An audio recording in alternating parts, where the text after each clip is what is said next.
Sehat nggih? Alhamdulillah. Ini pertama kalinya kita ada acara ini nggih, Ayah Bunda. Bismillah, semoga lancar. Baiklah, sebelumnya bersama-sama marilah kita panjatkan puji syukur kehadirat Allah karena dengan rahmat dan Tuhan segalanya kita bisa berjumpa walaupun melalui mediasi. Tanpa salam dan salawat selalu kita aturkan kepada junjungan kita Nabi besar Muhammad Sallallahu Alaihi Wasallam. Pada kali ini Ayah Bunda nanti kita akan ada sambutan dan juga nanti ada penyampaian materi yang pada hari ini akan disampaikan oleh Ibu Diani Primasari Sukamdi MSc Apoteker tentang dagu sibu. Kemudian ada juga dari Chandra Mitri dari sore metode yang pertama kali. Semoga acara ini akan lancar. Bersama-sama mari kita baca basmalah sebagai pembukaan. Monggo. Bismillahirrahmanirrahim. Selanjutnya kita akan mendengarkan sambutan dari Kepala Sekolah TK Al-Fatah, Ibu Inayati Murwani Rahayu. Ibu Ina, kami persilahkan. Baik, terima kasih Bu Siwi. Assalamualaikum warahmatullahi wabarakatuh. Allahumma sholli ala Muhammad wa ala ali Muhammad. Rabbi shrahli sadri wa yassirli amri wahlul 'uqdatam min lisani yafqahu qawli. Amin. Yang pertama, mari kita panjatkan puji syukur kehadirat Allah atas limpahan rahmatnya. Hari ini kita bisa melaksanakan pertemuan parenting pertama melalui media daring, yaitu Zoom meeting. Yang selanjutnya kami ucapkan terima kasih kepada ayah dan bunda wali murid yang hari ini bersedia bergabung bersama kami dalam acara parenting perdana. Acara parenting kali ini akan diisi dua narasumber, yaitu yang pertama Ibu Diani, kemudian yang kedua adalah Ibu Rayi. Oke. Parenting kali ini kami bekerja sama dengan Fakultas Farmasi Universitas Muhammadiyah Yogyakarta. Oke, semoga materi pada pagi hari ini bisa bermanfaat untuk kita semua, dan masukan dan saran dari Ayah Bunda senantiasa kami harapkan untuk perkembangan layanan PAUD di TK Al-Fatah. Kemudian nanti kalau Ayah Bunda ada yang mau ditanyakan, itu bisa melalui chat, di bagian bawah itu ada chat, nanti silakan ditulis di sana. Kemudian nanti di akhir sesi akan ada permainan yang bisa Ayah Bunda download dengan syarat mengisi kuesioner seperti tadi pagi. Jadi nanti ada kuesioner lagi setelah sesi untuk diisi. Setelah itu Ayah Bunda mendapatkan link untuk mendownload permainan, ya, untuk kegiatan di rumah bersama anak-anak. Ya, begitu saja yang dapat saya sampaikan. Silahkan mengikuti sesi parenting ini. Semoga bermanfaat buat kita semua. Banyak salah Bu Ina, mohon maaf. Assalamualaikum warahmatullahi wabarakatuh. Waalaikumsalam warahmatullahi wabarakatuh. Terima kasih kepada Bu Ina untuk sambutan pengantarnya. Baiklah.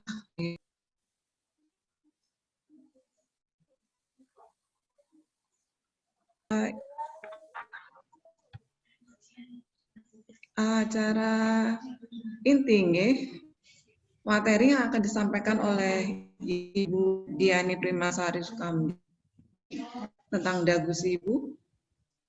Nanti yang kedua akan langsung dilanjut oleh Ibu Roro Rayi Chandra tentang metode. Monggo, waktu dan tempat kami persilahkan.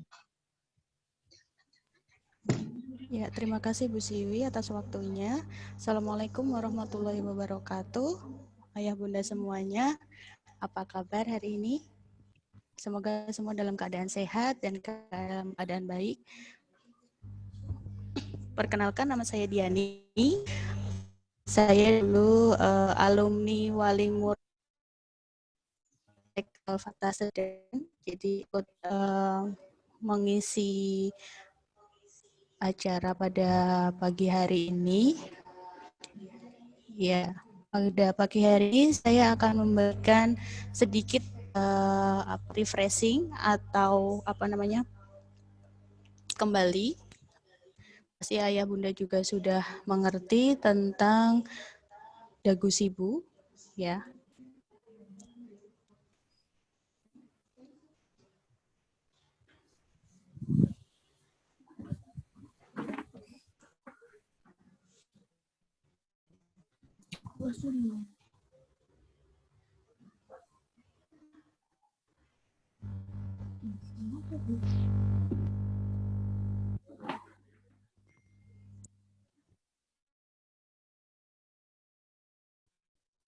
Ya. Kami mengambil materi dagu sibu ini dari Gema Cermat atau Gerakan Masyarakat Cerdas Menggunakan Obat. Jadi apa sih sebenarnya dagu sibu itu? Ya, obat itu bisa kita gunakan sebagai dua mata pisau, bisa menjadi obat atau menjadi racun. Jadi dalam pengobatan, obat bisa digunakan untuk pencegahan, bisa untuk menyembuhkan, pemulihan, dan peningkatan kesehatan apabila digunakan dengan semestinya. Tapi jika digunakan tidak sesuai dengan aturan pakai, maka obat itu akan menjadi racun bagi tubuh kita. Sudah. Kemudian dagu sibu sendiri pertama kali adalah dapatkan obat dengan benar. Ya. Kemudian yang kedua, gunakan obat. Yang ketiga ada C, simpan obat dengan benar. Dan yang Bu, itu adalah buang obat dengan benar. Kemudian seperti apa sih dagu sibu yang baik itu? Bisa kita lihat di sini. Jadi fungsi dagu sibu ini untuk mengingatkan ayah bunda sekalian untuk terhindar dari bahaya obat.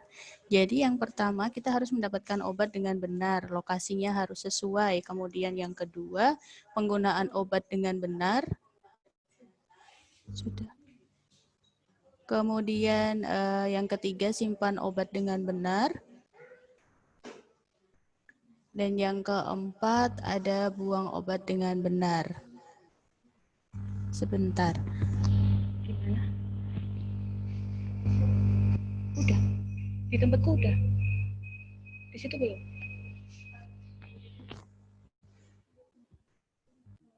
Kemudian ini yang dimaksud dengan dagu sibu tadi.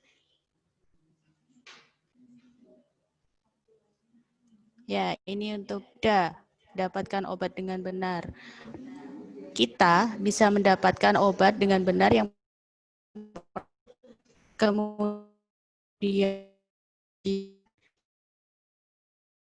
sakit dan di puskesmas. Kalau kita mendapatkan obat selain dari tempat itu, bisa di rumah sakit, cek dulu. Nanti kita bisa melihat syarat yang selanjutnya.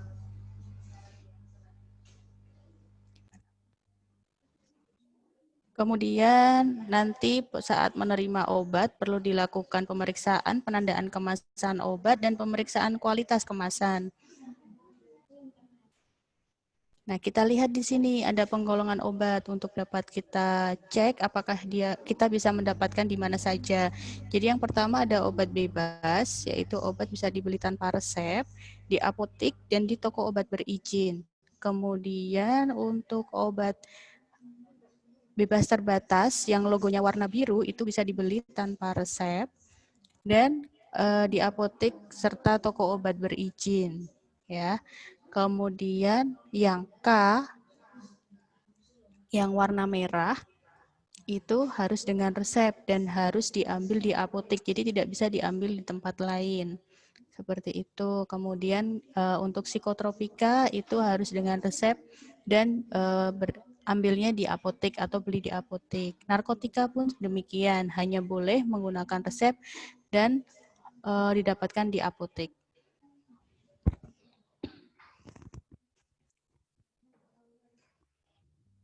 Sebentar, ada kesalahan.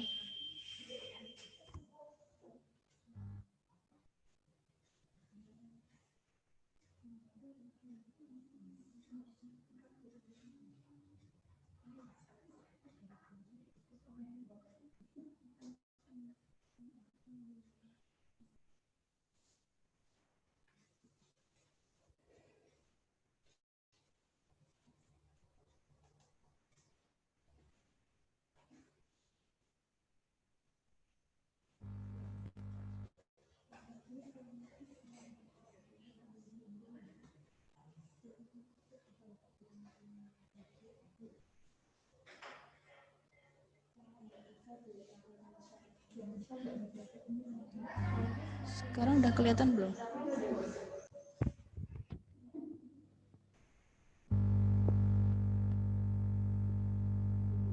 Oke, mohon maaf tadi ada kendala teknis. Jadi tadi kita sampai ini ya, dagu sibu. Kita dapatkan obat di puskesmas, rumah sakit, apotek, dan toko obat berizin.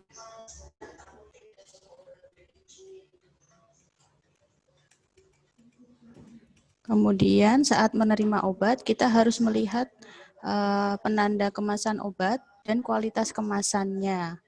Apakah penyok atau tidak, seperti itu. Ini adalah penggolongan obat yang tadi saya bicarakan. Yang hijau itu adalah obat bebas, yang biru adalah obat bebas terbatas. Jadi kedua obat ini bisa dibeli tanpa resep, bisa di apotek atau toko obat berizin. Kemudian yang merah ada tulisan K, itu obat keras harus pakai resep di apotek ambilnya atau belinya. Kemudian psikotropik dan narkotika juga demikian. Kemudian dalam penandaan kemasan, kita harus cek juga nama obat, merek dagangnya apa, kemudian adanya, komposisinya apa saja, bagaimana caranya, itu semua ada di kemasannya.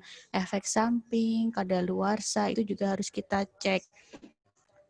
Jadi kemudian ada yang namanya nomor batch. Nomor batch itu adalah nomor unik yang dimiliki oleh satu produk obat yang misalnya kita menemukan kesalahan atau kerusakan padanya, itu bisa kita klaim dengan menuliskan atau mengeluhkan nomor batch yang terdapat pada obat kita. Kemudian dilihat juga penandaan golongan obat yang tadi, yang hijau, biru, ada K, narkotik, dan psikotropik. Kemudian ada nomor registrasi obat, itu juga harus terregistrasi di BPOM. Kemudian kita juga cek segel obat, keutuhan kemasan, desain kemasan, dan kualitas hasil printingnya. Jadi biasanya kalau obat palsu itu lebih pudar, seperti itu. Kemudian kalau kemasan yang baru itu biasanya rapi. Jadi termasuk dalam melipat brosur itu juga dilakukan dengan rapi. Kemudian lanjut yang kedua ada GU. GU itu adalah tadi gunakan obat dengan benar. Jadi sebelum menggunakan obat, cek lagi obat yang akan digunakan sudah betul atau belum. Terus kemasannya masih baik atau tidak. Kemudian yang ketiga ada baca peringatan dalam kemasan. Apakah ada peringatan-peringatan tertentu. Kemudian apakah harus dilarutkan dulu dalam air atau dilarutkan dalam sirup tertentu. Biasanya kalau kita dapat obat puyer, kemudian kita diberi satu pelarutnya yaitu sirup. Jadi kita harus melarutkan dulu apakah ada ketentuan seperti itu atau tidak. Kemudian penggunaannya harus sesuai dengan ketentuan. Untuk obat bebas terbatas, biasanya ada peringatannya. Seperti ini, ada awas obat keras, kemudian baca aturan pemakaian, kemudian ada yang harus dikumur saja, tidak boleh ditelan. Ada juga yang untuk dioles di bagian luar, kemudian hanya untuk dibakar, jadi tidak boleh ditaruh di tempat yang dingin misalnya, kemudian tidak boleh ditelan itu juga. Kemudian ini ada juga yang obat wasir, jadi tidak boleh ditelan.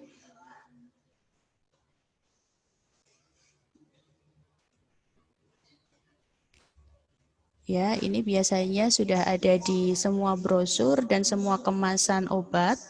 Jadi harus dipastikan bahwa obat itu tidak digunakan di luar dari ketentuan. Seperti itu.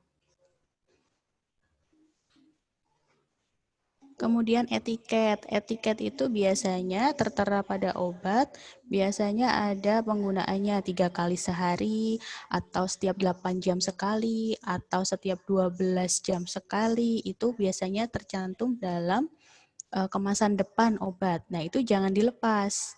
Karena itu informasi yang penting. Misalnya diminum sebelum makan. Ternyata kita lepas dan kita lupa. Kita minumnya setelah makan. Nah, itu sudah salah. Karena mungkin obat itu butuh kondisi badan saat belum ada makanan sama sekali. Itu juga perlu diperhatikan. Kemudian tidak boleh mencampur berbagai jenis obat dalam satu wadah. Itu juga tidak boleh. Kemudian jangan sampai kita melihat nih di rumah ada anak 3, kemudian gejalanya mirip, terus kita pakai obat kakaknya, itu juga sebaiknya dihindari karena belum tentu penyakitnya itu sama seperti itu kalau kita belum memeriksakannya ke dokter. Kemudian untuk informasinya bisa ditanyakan ke apoteker atau petugas kesehatan yang ada di tempat mendapatkan obat tadi untuk informasi yang lebas. Kemudian ini adalah jenis obat oral. Obat oral itu bisa berbentuk padat. Ada tablet, ada kaplet, ada kapsul, ada tablet salut. Biasanya diminum langsung dengan bantuan air minum. Kemudian ada juga yang bisa dikunyah saja sebelum ditelan. Kemudian kita harus melarutkan dalam air, yaitu tablet effervescent. Kemudian ada juga tablet hisap yang ditaruh di rongga mulut dan dihisap. Jadi seperti permen. Itu juga ada. Kemudian sublingual ditaruh di bawah lidah dan tidak untuk ditelan, ditunggu sampai habis, itu juga ada. Kemudian ada juga yang bentuknya sirup yang harus dikocok terlebih dahulu sebelum diminum karena di bawahnya biasanya ada endapannya. Itu harus campur dulu. Kemudian kita harus cek juga takaran obat untuk sirup. Biasanya 1 sendok takar itu 5 mili. Kalau setengah berarti 2,5. Dan biasanya ada garis-garisnya kalau di sendoknya itu. Jadi dipastikan dulu sekali minum itu berapa mili. Seperti itu ya. Kemudian ini obat cair yang penggunaannya di luar tubuh, tidak untuk ditelan. Ada cairan tetes hidung, tetes mata, tetes telinga, obat kumur, lotion, itu juga termasuk obat yang berbentuk cair. Kemudian nanti kalau obat tetes biasanya ada alat pipetnya atau untuk meneteskannya.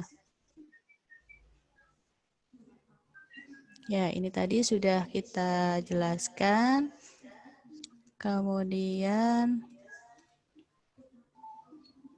setelah menggunakan obat, kita cek apakah ada timbul gejala khusus, misalnya mengantuk, misalnya gatal, perutnya sakit, lambungnya sakit, pusing. Nah, kalau ada efek itu, berarti Anda mengalami efek samping dari obat. Jadi, silahkan datangi tenaga kesehatan terdekat dengan rumah, ayah bunda semua. Kemudian jangan lupa untuk mengembalikan obat ke tempat semula. Obat tidak bisa digunakan untuk secara terus-menerus. Jadi cek juga pada etiket atau brosurnya. Misalnya harus dipakai dalam waktu 7 hari atau 8 hari. Berarti stop sampai 8 hari saja. Setelah itu tidak boleh digunakan.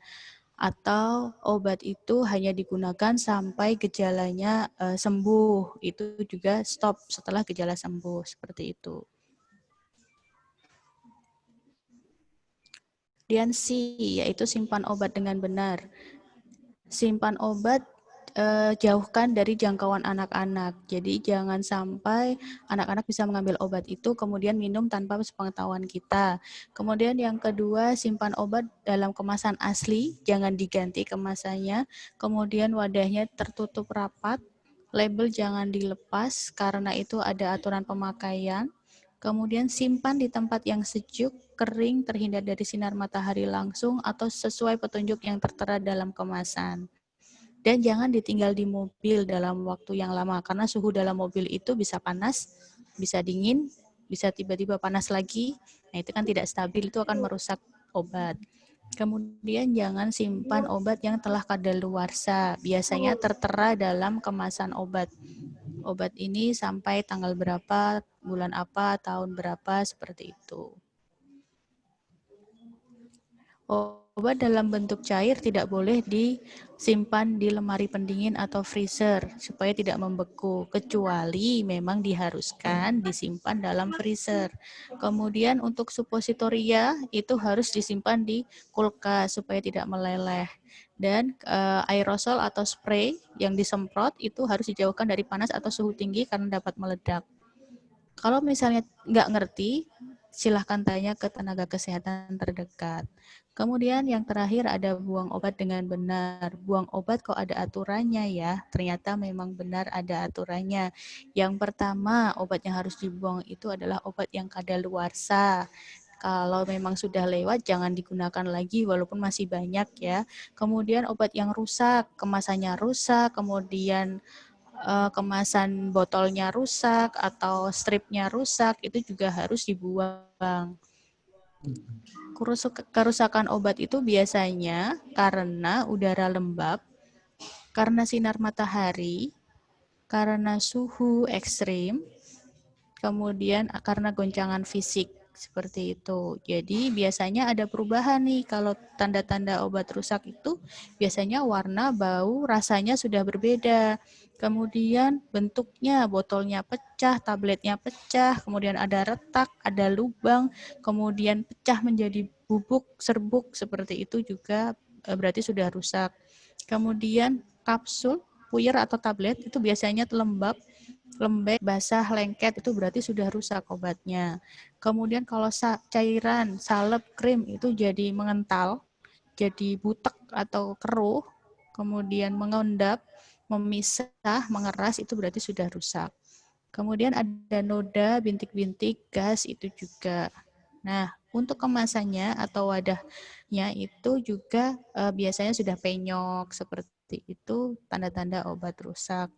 Kemudian etiket tidak terbaca atau sobek itu juga harus dihindari. Lebih baik periksa lagi dan meminta resep dari dokter. Seperti itu. Ini adalah cara membuang obat. Jadi jangan sampai kita membuang obat asal kemudian merusak lingkungan. Ya, jadi misalnya kita punya obat rusak atau kadaluarsa yang bentuknya botol atau pot plastik, itu kita lepaskan dulu etiket. Etiket yang tadi ada aturan pakainya 3 kali sehari atau 8 jam sekali, itu kita lepaskan, kemudian kita sobek, kemudian kita buka tutup botolnya atau tutup potnya, kemudian kita baru buang ke tempat sampah. Kemudian nanti kalau kita punya yang bentuknya box, dus atau cup itu seperti odol, itu kita harus gunting dulu, pastikan dia tergunting, terbelah 2, terbelah 4, baru kita buang ke tempat sampah. Kemudian kalau misalnya kita masih punya nih tablet, obat tablet yang banyak, kita ini dulu, kita buka, kemudian kita hancurkan. Yang pertama bisa kita hancurkan, kemudian kita pendam dalam tanah, dalam-dalam, terus dikubur, seperti itu juga bisa. Kemudian yang kedua bisa kita bakar, tapi pastikan pembakaran itu memusnahkan semua obat. Obatnya ya, bukan kemasannya. Kalau kemasannya bisa kita gunting atau kita buang dulu isinya, baru kita buang ke tempat sampah. Jadi semua etiket, semua aturan pakai yang ada di kemasan itu harus kita buang dulu. Ya, jadi obat itu harus dipisahkan dulu dari kemasan, kita keluarkan, kemudian dipendam tadi, buang dusnya itu dalam tempat sampah dengan cara menggunting dulu, kemudian ini juga digunting untuk salep atau krimnya. Ini adalah infografisnya atau gambarnya, cara pembuatan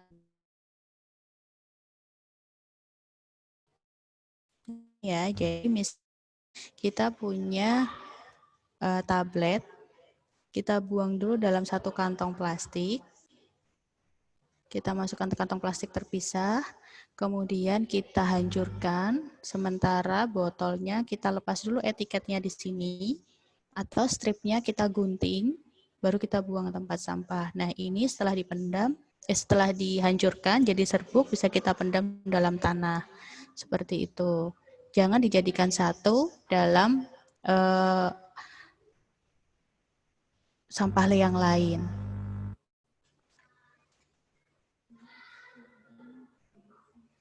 Ya, kita akan mendapatkan obat sesuai dengan manfaatnya apabila kita bisa mendapatkannya dengan baik, menggunakannya dengan baik, menyimpan dan membuangnya dengan benar. Jadi banyak yang belum mengerti tentang hal sesimpel ini. Jadi harapannya dengan adanya refreshing ini bisa ayah bunda bisa mengingat lagi bagaimana cara mendapatkan, menyimpan, membuang dan menggunakan obat dengan baik dan benar. Seperti itu. Nanti misalnya tidak mengerti tentang obat, bisa tanya dengan 5O ini, obat ini apa nama kandungannya, obat ini apa khasiatnya, obat ini berapa dosisnya, cara menggunakannya, dan efek sampingnya pada apoteker yang bertugas di apotek. Ya, terima kasih banyak atas waktunya ayah bunda. Saya kembalikan lagi pada MC.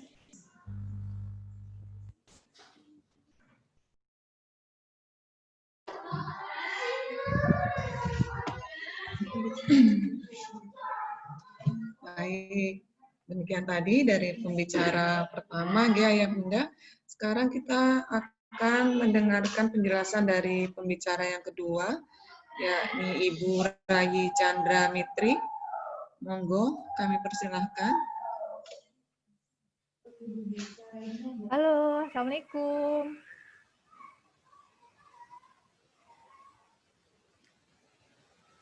Halo, Assalamualaikum. Kedengeran nggak suara saya? Waalaikumsalam, kedengaran Mbak Rayi.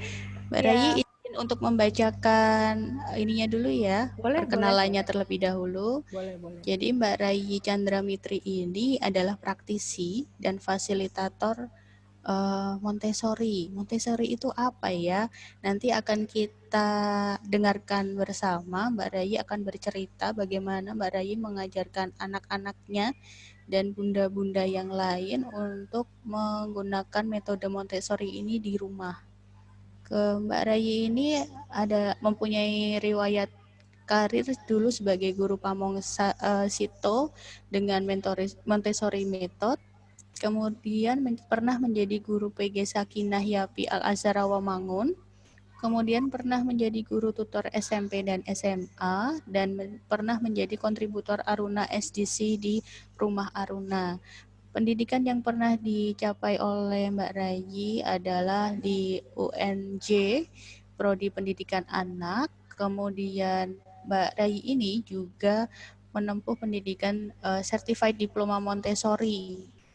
Kemudian banyak sekali training dan seminar yang sudah diikuti, sudah diisi seperti itu oleh Mbak Rayi.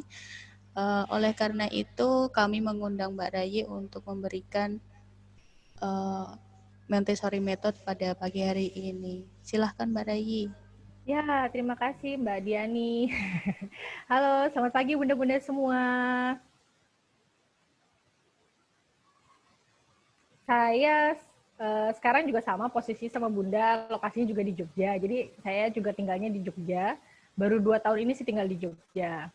2 tahun di Jogja saya menerapkan metode Montessori di rumah. Dan kali ini alhamdulillah terima kasih atas kesempatannya kepada TK Al-Fatah. Saya bisa memberikan sharing sedikit tentang metode Montessori. Apa sih metode Montessori itu? Kalau dibaca metode Montessori itu, bunda-bunda atau ayahnya di sini adakah pernah kenal metode tersebut sebelumnya? Belum pernah ya? Apakah sudah ada yang pernah mendengar metode tersebut?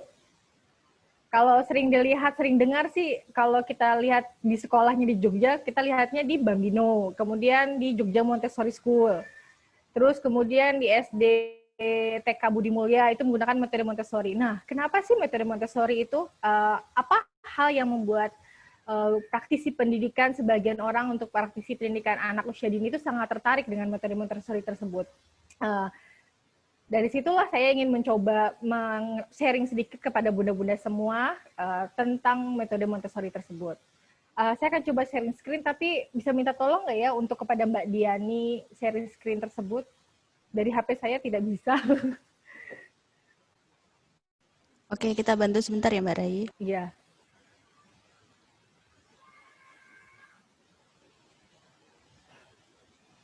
Sebelum memulai metode Montessori, saya mengambil judul itu tentang how to start Montessori at home. Jadi kalau sering lihat di tagar-tagar Instagram itu Montessori at home, Montessori di rumah, apa maksudnya? Nah, disinilah saya ingin memulai membahas ini kepada para bunda semua, para ayah bunda semua, bagaimana menerapkan Montessori, metode Montessori yang berlandaskan pengasuhan ini di rumah secara simpel dan sederhana. Tapi kita sebelumnya harus memahami dulu tersebut apa sih filosofinya, apa sih manfaatnya, apa sih garis besarnya dari metode Montessori tersebut. Sebelum kita mulai, boleh dibantu klik Mbak Diani videonya di bawah situ, paling depan layarnya.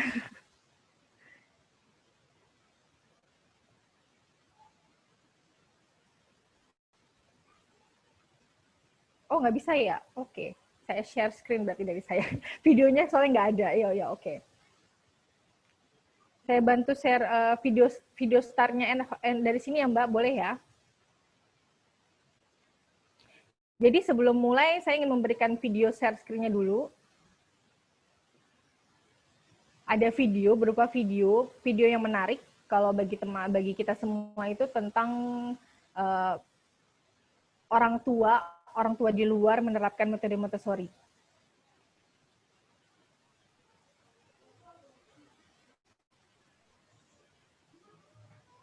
Oke, sebentar.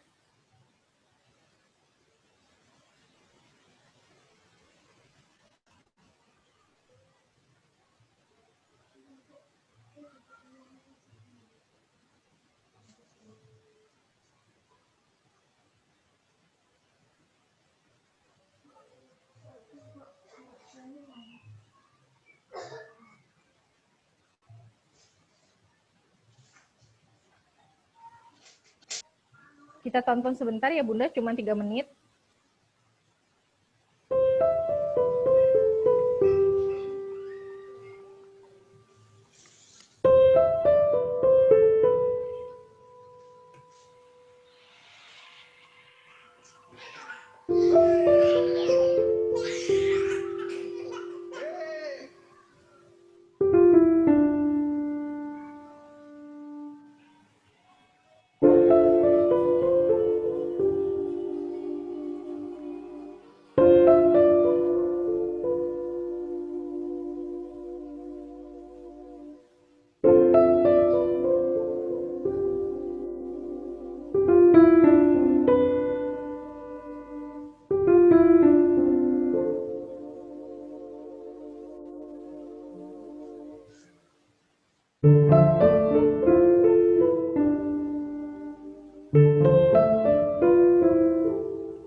Guys.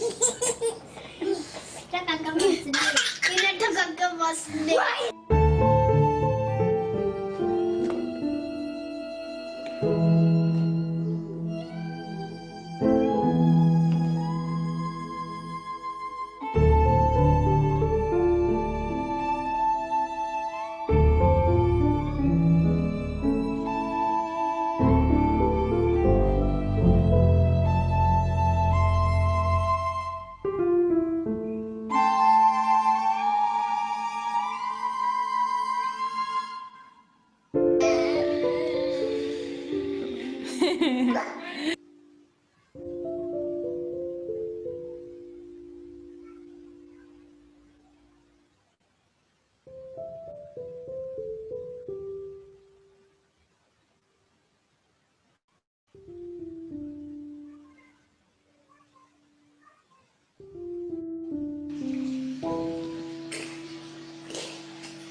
Oke. Video cuma sebentar, 3 menit, tapi kita bisa lihat di sana ada rak buku, rak berisi mainan, kemudian anak diberikan kesempatan bermain dengan gayanya, kemudian juga kita lihat ada sudut isi drawer laci itu, ada berbagai macam satu set makannya, piringnya, gelasnya. Dari sana kita bisa melihat bahwa rumah tersebut menyediakan tempat-tempat bahwa anak bisa mengambil sendiri. Anak itu bisa melakukannya sendiri. Percaya bahwa anak itu bisa. Jadi di sini kita memberikan kesempatan, kepercayaan kepada anak bahwa anak itu bisa melakukan hal tersebut dengan sendirinya. Kalau ciri khas anak karakter anak usia 2-3 tahun sering kita lihat, aku bisa kok Bu melakukannya sendiri, aku bisa kok Bu. Nah, itu karena dari perkembangan kognitif dan sosialnya memang dia sudah memasuki masa-masa tersebut. Dan disinilah untuk membantu hal-hal tersebut dengan mudah, itu tersebut mandiri, maka kita buatlah persiapan persiapan lingkungannya. Dan disinilah namanya menggunakan metode Montessori. Seperti itu. Baik, kita kembali ke kembali ke sharing screen. Mbak Diani boleh bantu sharing screen-nya lagi.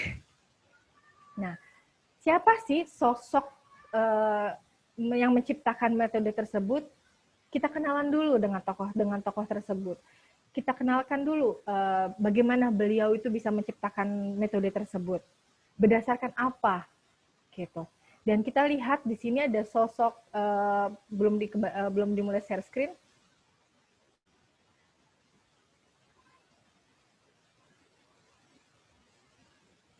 Sebentar. Kalau teman-teman melihat di Google, coba cari gitu, koin euro di tahun ini 2020, koin 2 euro.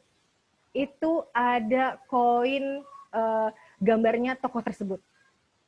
Gambar tokoh Maria Montessori di tahun 2020 ini. Gitu.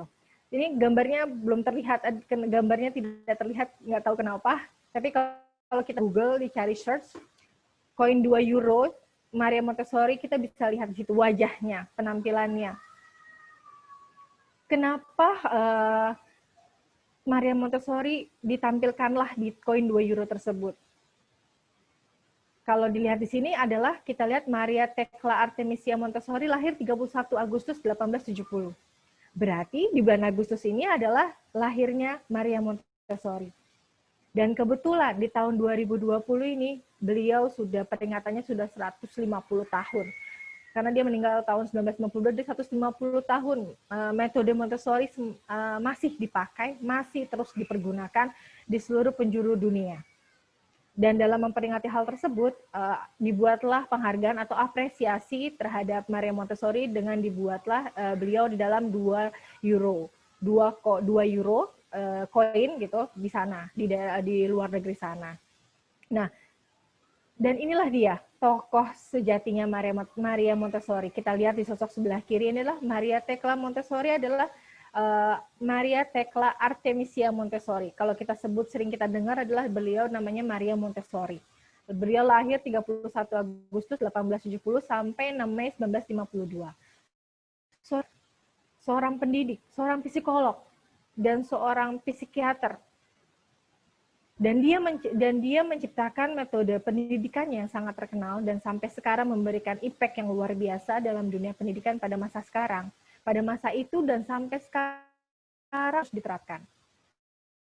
Banyak orang mulai mencoba mengenal metode tersebut. Apa sih keistimewaan yang tersebut? Nah, dan kenapa gitu Maria Montessori bisa menciptakan hal tersebut? Jadi pada masa mudanya itu, kalau kita lihat itu di Italia itu, beliau lahir di Italia. Dulu di Italia pada tahun 1870 ini, beliau itu hidup di zaman pendidikan di mana seorang guru memberikan pengajaran dan pendidikannya berupa catatan, menghafal, duduk di atas kursi, duduk di kursi, dan guru hanya memberikan catatan dan hafalan. Dan hal-hal seperti itu membuat Maria Montessori tergugah. Dan di sana juga Maria Montessori karena punya jiwa peduli yang sangat tinggi, Maria Montessori itu ingin menerapkan kepada anak-anak ABK, anak-anak kebutuhan khusus, di mana waktu dia hidup tahun 70 itu anak-anak ABK dipandang sebelah mata. Dianggap anak buruk, anak tidak bisa dididik, dan lain-lain. Tapi ternyata menurut Maria Montessori, anak ABK itu tersebut hanya perlu dilatih dan dididik dengan metode yang sangat benar. Kemudian dia akhirnya menerapkan hal-hal yang dia dapatkan terhadap anak-anak kebutuhan normal, anak-anak kebutuhan khusus.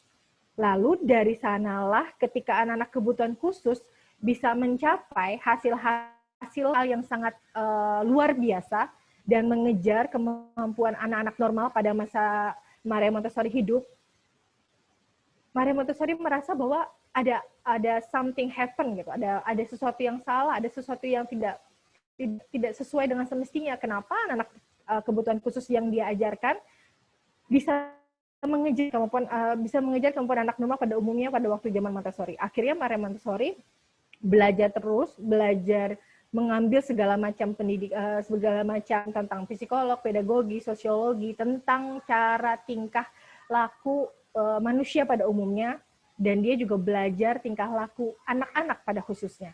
Dan dari sanalah dia berhasil menerapkan apa yang dia dapat kepada anak-anak normal, dan di sanalah terciptalah metode Montessori. Jadi metode Montessori itu sangat baik untuk semua anak. Berdasarkan hasil penelitian yang dia pelajari, akhirnya membuat anak-anak tersebut mencapai kemampuan yang sangat luar biasa. Apa sih yang Maria Montessori lihat dari anak tingkah laku tersebut? Jadi Maria Montessori itu mengembangkan penelitian dan pengamatannya selama ini. Kalau ternyata Maria Montessori melihat bahwa anak itu memiliki ciri khusus, anak itu mempunyai fitrahnya, anak itu mempunyai potensinya, potensi di mana anak itu bisa belajar, bisa tumbuh kembangnya dengan kemampuan mereka sendiri. Yang bisa kita lakukan adalah memahami dalam men-setting lingkungannya. Disinilah peran kita sebagai orang dewasa, peran kita sebagai orang tua dalam membentuk, dalam men-setting lingkungan supaya anak itu bisa belajar dari lingkungan yang kita ciptakan tersebut. Jadi anak itu belajarnya bukan dari kita. Anak itu belajar dari lingkungan tersebut. Kita berikan, kita setting, kita stimulasi, kita berikan aktivitas apapun di dalam lingkungan tersebut, sehingga anak itu belajar dengan sendirinya. Sehingga anak itu tumbangnya bertanggung jawab dengan materi-materi atau aktivitas-aktivitas yang dimainkan tersebut. Disinilah Maria Montessori memahami ciri-ciri khusus terhadap keperkembangan anak. Jadi anak mampu mengajari diri mereka sendiri. jika mereka belajar memahami para anak dalam mendesarkan orang dewasa, yakni kita. Kalau kita catat di sini adalah seperti halnya makna benih kita tanam tersebut. Jadi kalau bunda-bunda dan ayah-ayah bunda sekalian, kita bisa melihat di sini ibaratnya ada sebuah benih yang kita tanam di halaman. Jadi ada sebuah benih yang kita tanam di sini adalah sebuah hal. Benih ini adalah cikal bakal anak tumbuh. Jadi cikal bakal anak kita. Jadi sebuah benih ini sangat penting. Di dalam benih ini, itu seperti layaknya anak di dalam benih itu sudah ada fitrahnya. Nah, bagaimana caranya benih ini kita rawat, bagaimana cara benih ini kita tumbuh dan berkembang, apa yang diperlukan dalam lingkungannya ketika kita menanam benih tersebut. Yang pasti kita butuh air, matahari, tanah, kompos, dan lain-lain, karena ini lingkungan yang cocok dengan benih tersebut. Jadi, yang bisa membuat lingkungan tersebut adalah siapa? Kita sebagai penanam benih tersebut, dan buatlah benih itu bisa tumbuh baik dan berkembang dengan menyiapkan lingkungannya yang sehat, lingkungannya yang kaya akan ragam aktivitas, lingkungan yang positif dalam tumbuh kembangnya. Jadi di sinilah peran sebagai penanam benih tersebut dan lingkungannya supaya benih itu semakin tumbuh besar layaknya semakin pohon yang semakin besar. Nah, begitulah makna dari merawat benih tersebut. Jadi selayaknya merawat anak kita sendiri. Nah, disinilah Maria Montessori membuat bagan atau membuat hubungan sangat konektivitas, sangat dinamis antara anak, lingkungan, dan orang dewasa. Dan mereka bertiga berhubungan sangat penting sekali dan sangat dinamis sekali di sini. Dan yakinlah ketika kita merawat benih tersebut, seperti layaknya merawat anak kita sendiri itu kita memerlukan keyakinan dan kesabaran bahwa anak ini pasti bisa mengajari mereka sendiri. Yang pasti ketika mereka sudah diberikan kesempatan dan keyakinan, kita sabar dengan semua prosesnya. Karena semua proses itu tidak bisa langsung instan secara cepat. Kita bisa prosesnya secara pelan, nikmati dan menikmati dan lihatlah wajah ekspresi anak kita ketika melakukan hal-hal tersebut. Enjoy dengan ketika kita memberikan kesempatan di dalam pemberian aktivitas atau pemberian aktivitas sehari di rumah, misalnya anak itu tertarik ingin mencuci piring. Sebenarnya dari situ kita bisa membuat anak kita itu diajak membantu mencuci piring. Dan terbilang, Bu, aku mau coba kayak ibu juga. Nah, disitulah ada proses di mana anak itu berkeinginan. Yang bisa kita lakukan, men-setting bagaimana caranya anak itu bisa mencuci piring, tapi piringnya tidak pecah.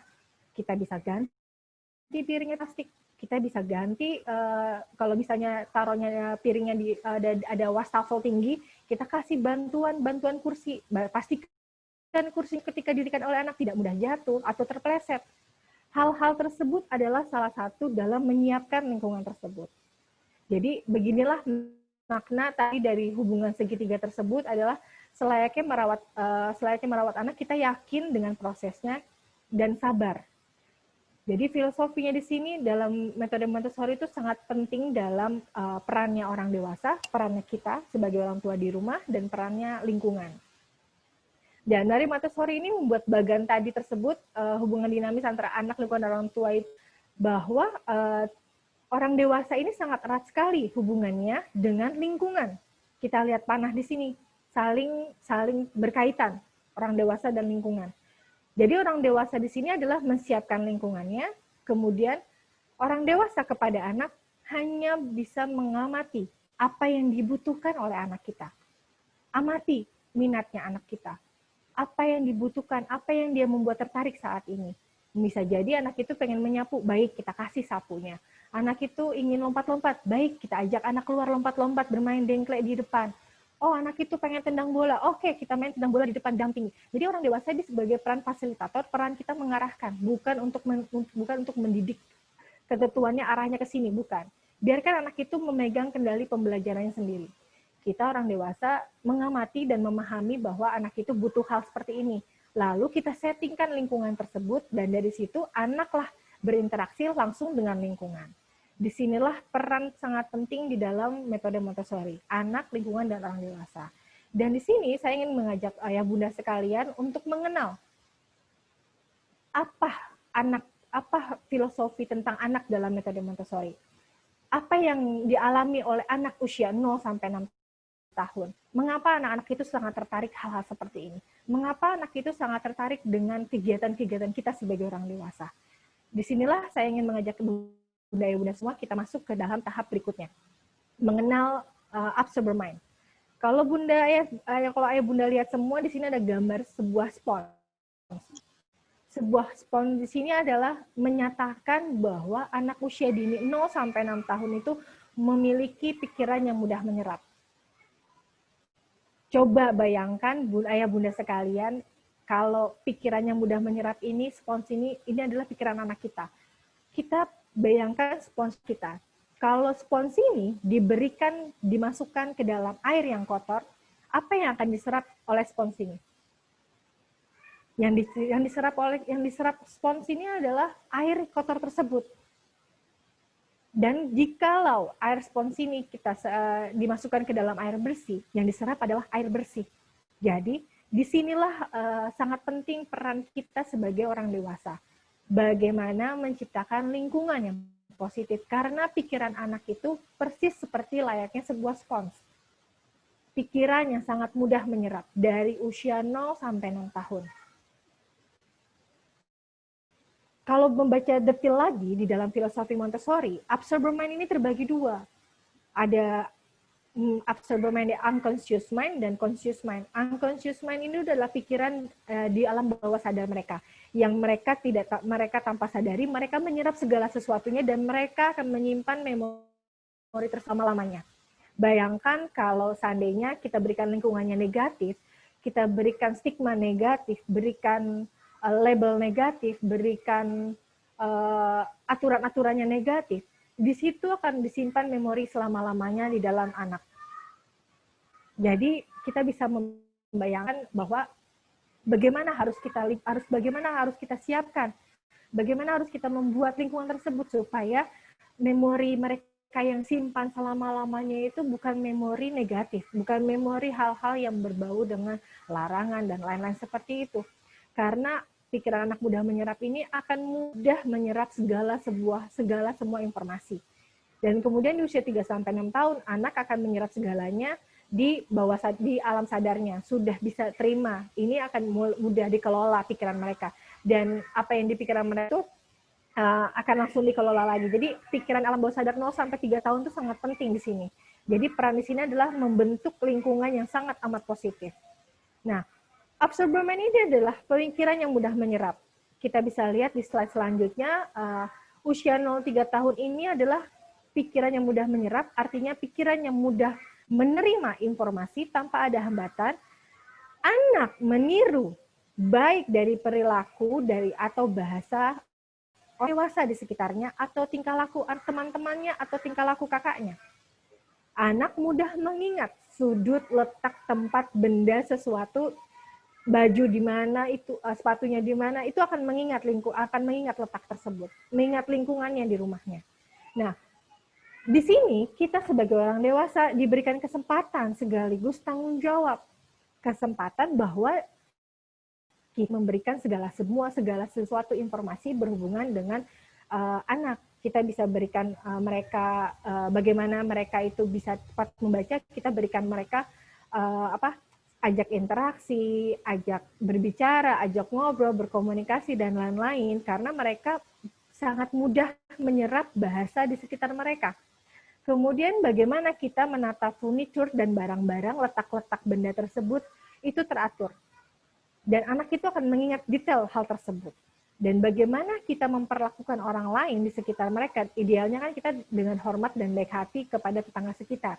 Dan itu akan diperhatikan oleh anak kita. Nah, ini menggambarkan penggambaran absorber mind anak-anak usia 0-6 tahun. Jadi, apa sih yang harus kita berikan ini adalah sebuah kesempatan, tapi sebuah tanggung jawab kita sebagai orang dewasa. Kenapa? Karena pertama adalah bahasa. Tingkah laku kita dalam kehidupan kita sehari-hari ternyata terekam oleh anak kita. Di sini kita bisa, Bunda bisa kita lihat bahwa apa yang kita ucapkan ternyata besoknya anak mengikuti apa yang kita ucapkan tersebut. Yang pastikan di sini adalah anak itu peniru ulung. Children see, children do. Apa yang anak lihat, apa yang anak-anak lihat, itu akan dilakukan oleh anak-anak tersebut. Jadi pastikan lingkungannya akan menggunakan kalimat-kalimat positif, terus berikan aturan sederhana, cara penggunaan 3 magic word, maaf, terima kasih, tolong, kepada anak-anak kita. Terus sering ajaklah berkomunikasi semenjak dini, semenjak usia bayi, semenjak usia anak 0 sampai semenjak usia bayi ketika anak itu mulai mendengar suara kita.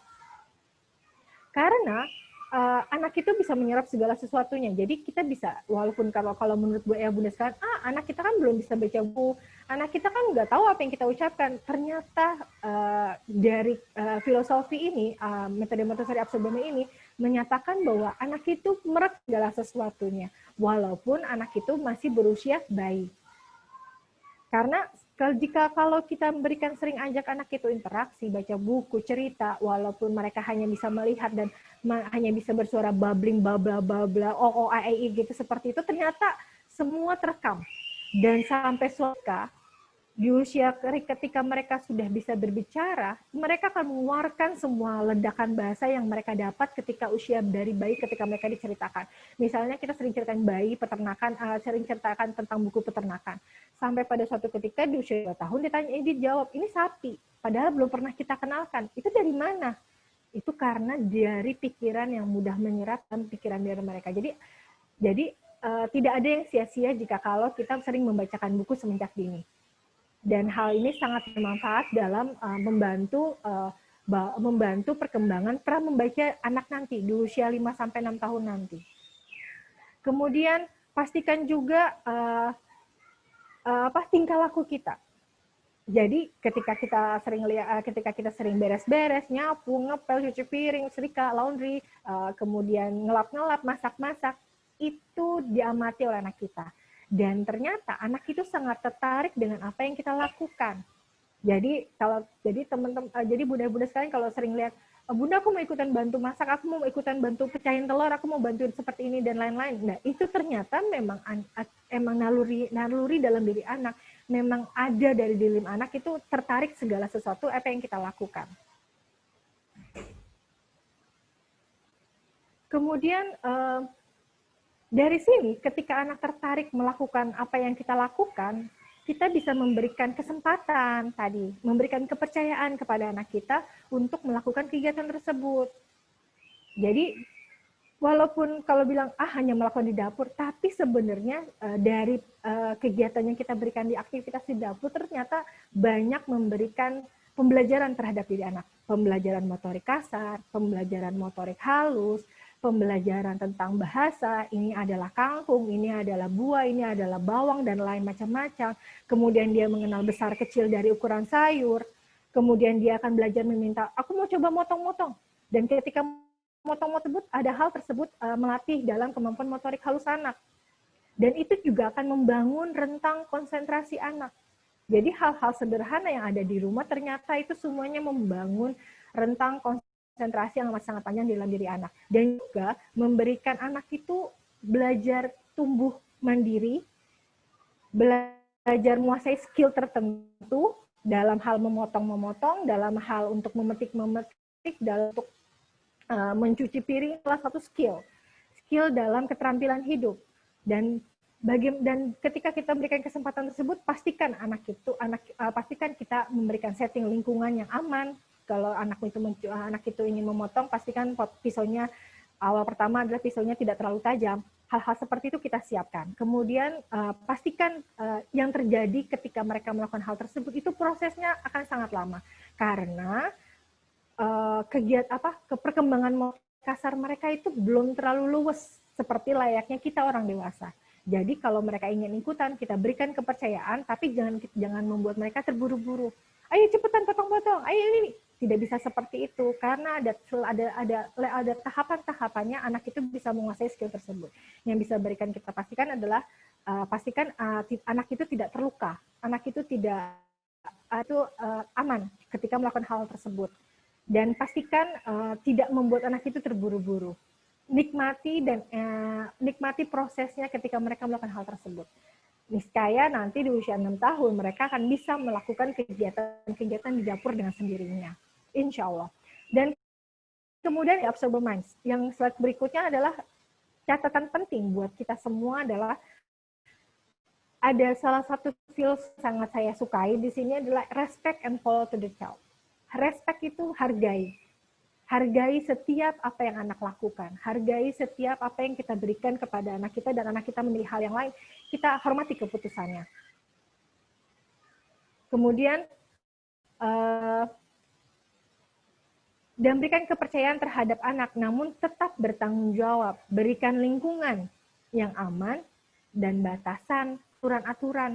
Seperti misalnya kalau dia ingin lagi tertarik ke kegiatan yang ada gunting, berikanlah gunting-guntingnya, dampingi dulu, berikan cara pemberian guntingnya seperti apa, berikan contoh-contoh cara-cara mengguntingnya seperti apa. Kalau ketika menggunting biasanya kita kasih kertas levelnya sedikit kecil, jadi kertasnya itu ukuran kecil yang dimana kalau anak sekali break begini adalah langsung terpotong. Itu akan dari sana ketika anak bisa melakukan kegiatan hal tersebut dengan sangat sederhana, kita yang memotong dengan sekali, itu akan menumbuhkan rasa percaya dirinya bahwa oh aku bisa loh Bu menggunting gitu. Jadi dari situlah kita bisa naikkan level-level berikutnya. Dan pastikan adalah kita mengikuti follow to the child, mengikuti kemauan diri anak, mengikuti apa yang mereka sukai. Kemudian kita buat lingkungannya sesuai dengan minat mereka. Pastikan aturan-aturannya tetap ada. Jika kalau ingin mereka ketika tertarik ingin menulis-nulis di lantai, kita pastikan oh dia ada menulis lantai. Pastikan spidolnya itu bisa dihapus. Jangan dilarang. Don't say no. Berikan hal seperti itu. Kemudian juga misalnya kalau anak itu coret-coret di dinding, berikanlah papan tulis atau kertas ditempel atau ajak main di luar pakai kapur. Gambar-gambar di luar, seperti itu. Kemudian berikutnya adalah sensitive period. Jadi kalau sensitive period ini, ayah bunda bisa lihat semuanya, ada garis kurva sangat naik, sangat tinggi. Dari pojok kiri sini, dari pojok yang sini, sampai naik ke atas, terus turun lagi. Nah, yang paling sudut bawah sini, ini adalah usia 0. 0 sampai semakin ke sana itu adalah usia semakin besar. Jadi kita bisa lihat masa-masa sensitifnya mereka, masa-masa mereka menguasai perkembangan dengan sangat cepat di usia 0 sampai 6 tahun. Di kurva yang paling tinggi sini di usia 0 sampai 6 tahun. Jadi sensitive period ini adalah sangat penting sekali bagi kita. Bagi kita sebagai orang dewasa memahami bahwa anak itu mempunyai masa-masa sensitifnya. Apa sih sensitifnya itu? Ada apa aja di dalam filosofi Montessori? Kita bisa lihat di slide berikutnya, ada sensitif terhadap indera. Di sini adalah usia 0 sampai 6 tahun. Jadi sensitif indera ini adalah salah satu kebutuhan mendasar di mana jika kalau lihat ini adalah anak tertarik dengan inderanya. Anak tertarik dengan segala sesuatunya. Dan disinilah anak itu menyempurnakan indera mereka. Jadi kalau teman-teman bisa lihat, mereka itu sering coba menjilat, kemudian menyentuh benda sesuatu dimasukkan ke mulut, kemudian dirasakan, dibawa-bawa. Itu adalah mereka sedang tahap menyempurnakan indera mereka. Menyempurnakan segala sesuatunya terhadap 5 inderanya. Tertarik terhadap suara-suara, tertarik terhadap sentuh-sentuhan karena ada tekstur, dia mengenal macam tekstur, mengenal macam rasa, kemudian menjilat-jilat benda-benda hal tersebut. Ini adalah anak itu sedang masa sensitif inderanya. Yang bisa kita lakukan di sini adalah kita bisa bongkok sesuai dengan tinggi anak, kita amati melalui perspektif anak, sudut pandang anak. Bisa jadi ketika mereka sedang menjilat-jilat, mereka sedang menyempurnakan indera mereka. Yang bisa kita lakukan adalah berikanlah mainannya sudah bersih dari segala kuman. Berikanlah mainan atau titer atau mainan yang sudah bersih total, kemudian bisa berikan benda-benda yang tidak tajam atau melukai dirinya sendiri ketika mereka melakukan hal tersebut. Terus kemudian ketika mereka juga tertarik dengan hal-hal tersebut, kita bisa berikan suara-suara, kita bisa berikan ketika mereka coba kayak mengambil sesuatu terus lempar, berarti mereka sedang tertarik dengan benda tersebut dan sedang melatih kemampuan motoriknya, dan ketika mencoba melempar hal tersebut, mereka akan tertarik, dirasakan terus dilempar, dan itu adalah kita bisa bilang, oh Ade mau coba lempar, yuk kita ajak lempar bola keluar. Terus atau Ade pengen coba lagi jilat, oh Ade lagi mau coba rasa-rasa, yuk kita ajakin mainan mengenal macam rasa. Yuk, oh Ade sedang mencium-cium bau masakan, mencium-cium bau bunga, daun dihirup-hirup ke dalam daun, dibawa terus ditempelin hidung, berarti anak itu sedang menyempurnakan indera penciuman mereka. Berarti kita ajak mengenal berbagai macam bau-bauan. Hal-hal seperti itu adalah membantu menyempurnakan indera mereka. Jadi memang sejatinya anak usia 0 sampai 6 tahun itu sangat senang sekali dalam hal berbau sensorial, berbau hal-hal yang berhubungan dengan panca indera mereka. Jadi biarkanlah mereka akses kebutuhan-kebutuhan tersebut dengan sangat mudah. Jangan dilarang dan jangan jika kita memfasilitasi hal tersebut, anak itu akan semakin peka terhadap lingkungan mereka. Jadi hal-hal tersebut ternyata membantu kepekaan indera mereka terhadap lingkungannya. Dan ini terjadi 0 sampai 6 tahun. Masih ada rentang usia 0 sampai 6 tahun. Tapi masa puncaknya itu di usia masa-masa merangkak dan berjalan. Wah, ternyata sensitifnya pada masa-masa merangkak dan jalan itu pada usia 9 sampai 18 bulan kan biasanya. Dan itu ternyata kalau teman-teman sering lihat ada anak sering jilatin, terus makan, terus coba cium-cium dan mainan dan segala sesuatu itu ternyata mereka sedang menyempurnakan indera mereka. Jika telat bagaimana? Tidak apa-apa, kita berikan lagi, kita teruskan lagi, berikan kepekaan atau aktivitas yang berhubungan dengan indera anak tersebut. Kemudian adalah sensitif keteraturan. Sensitif keteraturan ini pada dasarnya anak ini senang sekali dengan keteraturan dan rutinitas. Jadi kalau kita lihat pada dasarnya memang setiap dari anak lahir memang menyukai keteraturan. Ternyata keteraturan ini sudah ada loh semenjak anak itu dalam janin. Jadi mereka itu ketika dalam janin itu mereka menikmati ayunan ibunya, kemudian dia menikmati keteraturan dari detak jantung suara ibunya, terus dia menikmati keteraturan dari suhu rahim ibunya, keteraturan dari aliran makanan yang kita berikan ketika mereka dalam kandungan kita, itu adalah suatu hal yang ternyata memang dari kecil itu anak itu senang dengan keteraturan. Kemudian ketika merasa teratur, ketika keluar dari perut ibunya, lahir gitu misalnya lahir, mereka akan merasa lingkungan ini sangat tidak aman, berbeda dengan dalam kandungan, karena tidak mendengar lagi detak jantung ibunya, tidak mendengar lagi suara aliran makanan. Disinilah anak itu membutuhkan masa-masa tempat yang teratur, lingkungan yang teratur. Jadi pastikan di usia ketika jadi kalau tidak salah kalau memang ada namanya menyusui itu semenjak usia 2 tahun, karena anak masih merasa nyaman dengan ibunya, merasa nyaman dengan kedekatan dengan kedua orang tuanya. Nah, kita pastikan lingkungan kita itu settingnya adalah anak itu selayaknya persis anak itu masih dalam perut ibunya.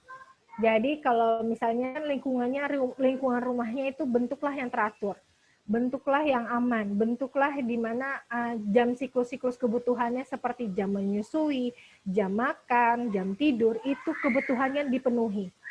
Sehingga akan membentuk rasa aman dan nyaman. Sehingga ketika masa-masa mereka datang, masa menyusui mereka tepat waktu, masa tidur mereka ketika bayi itu ketika mereka ngantuk, terus kita ajak tidur, terus jam-jam tidurnya itu akan teratur, disitulah akan terbentuk namanya keteraturan. Dan dari sanalah akan terjadi rutinitas dalam sehari-hari kita. Dan kita disinilah bisa men-setting bagaimana keteraturan itu terus ada dalam dirinya. Dan kita bisa membantu keteraturan ini dengan membuat lingkungan yang aman. Disinilah pentingnya persiapan lingkungan, pentingnya lingkungan metode Montessori. Jadi lingkungan di sini anak itu jika ingin minum pastikan tempat minumnya letaknya jangkau di sana dan anak melihat itu tempat letak minum aku di sana. Jadi ketika dia ingin mengambil minumnya sendiri, yang terjadi adalah anak hafal letak tempat di mana tempat gelas tersebut akan diambil dan akan ambil dengan sendirinya tanpa perlu meminta bantuan dari kita. Disinilah pentingnya memahami bahwa anak itu tempat yang teratur. Ibu ayah bunda bisa men-setting bahwa ada tempat-tempatnya, letak-letak dari pakaian baju, letak dari tempatnya mainan itu tempatnya teratur. Ada boxnya, ada tempatnya sehingga karena anak itu membutuhkan keteraturan di dalam hidupnya. Dan kemudian ada sensitif benda kecil. Benda kecil ini mungkin teman-teman pernah lihat, ayah bunda sekalian pernah lihat bahwa anak itu tertarik pada benda kecil atau benda objek atau benda hewan kecil. Duduk di sana, kenapa Adek di sana sedang apa? Ini loh Bu, aku sedang lihat ini nih binatang kecil. Oh, itu karena ada masa sensitif terhadap benda kecil. Anak itu tertarik pada objek-objek kecil. Jadi kalau ayah bunda sering pernah melihat hal tersebut, oh anakku sedang masa yang bisa kita berikan apa?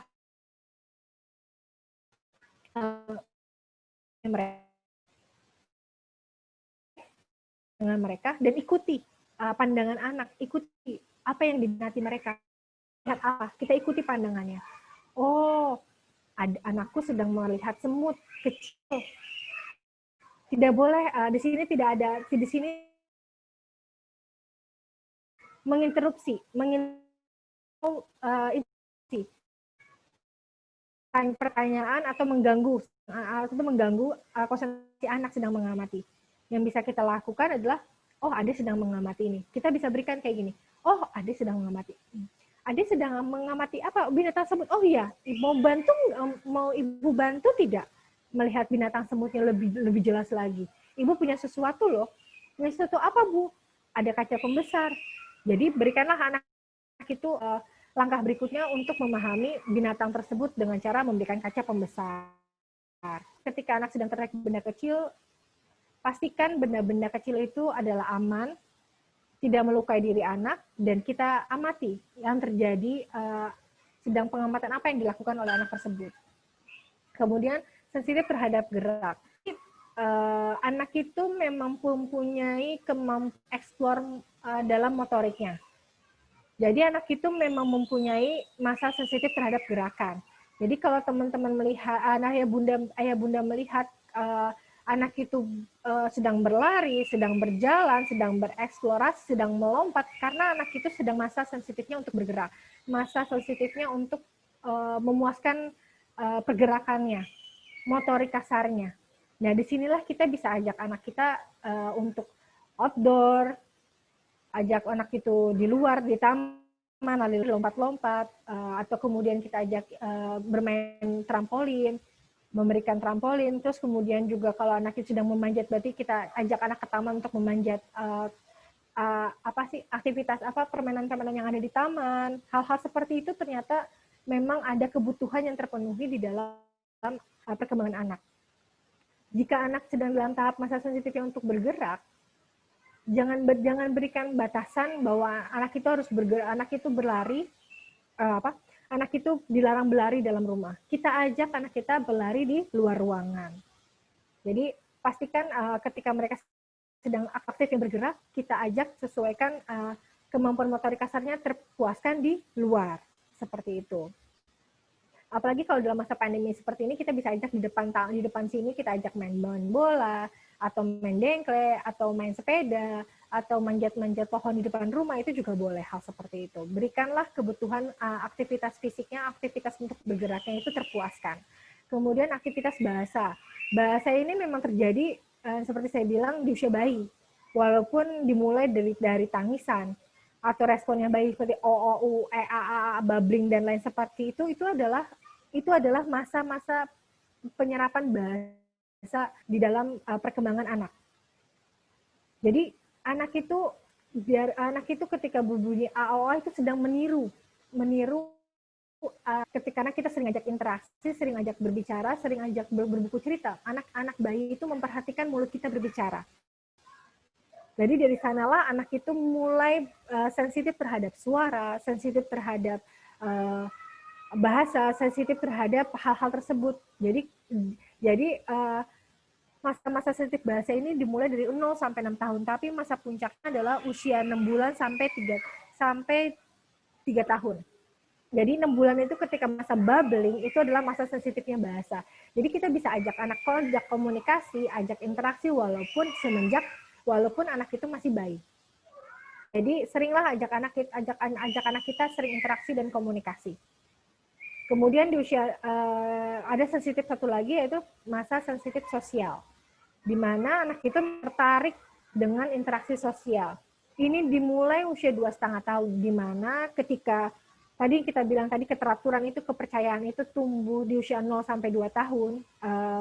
Masa anak-anak itu keluar dari lahir, terus anak itu butuh kepercayaan dari lingkungannya, yaitu lingkungan rumah. Itu konsentrasinya di dalam dirinya itu masih fokus dalam dirinya sendiri, di usia 0 sampai 2 tahun.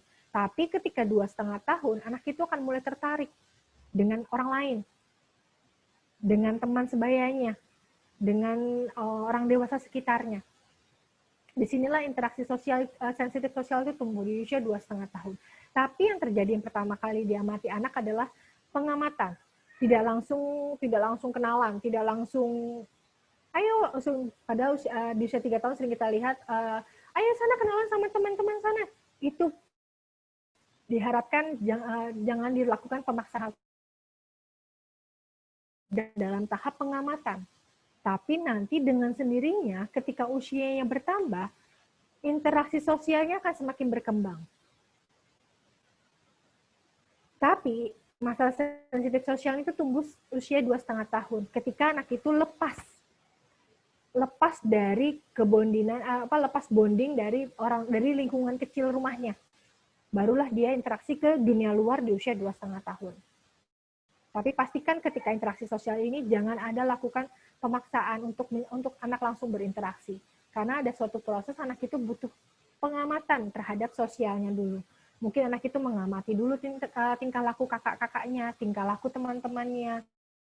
Nanti pada saat itu kan dengan sendirinya say hello, terus langsung bermain sama temennya, itu bisa terjadi. Tapi kalau jika anak belum mau ketika usia 3 tahun lagi sedang bermain bersama, terus langsung diajakin interaksi, terus langsung sana main sama teman-teman, dan anak itu masih belum mau, oke, nggak apa-apa. Yaudah, Ade masih mau di rumah, yaudah nggak apa-apa. Boleh lihat dari sini kok, lihat teman-temannya, gitu. Jadi tidak usah dipaksakan, nanti dengan sendirinya anak itu akan proses sedikit demi sedikit untuk berinteraksi dengan teman-temannya. Karena memang tahapan bermain itu juga ada nggak bisa langsung untuk kerjasama, langsung sharing play, nggak bisa. Ada suatu tahapan di mana anak itu prosesnya adalah bermain sendiri dulu, terus bermain bersama tapi tidak terjadi sharing, lalu kemudian bermain bersama, kemudian terjadi sharing, kemudian lalu bermain yang kelompok yang lebih besar lagi. Itu ada tahapan-tahapannya.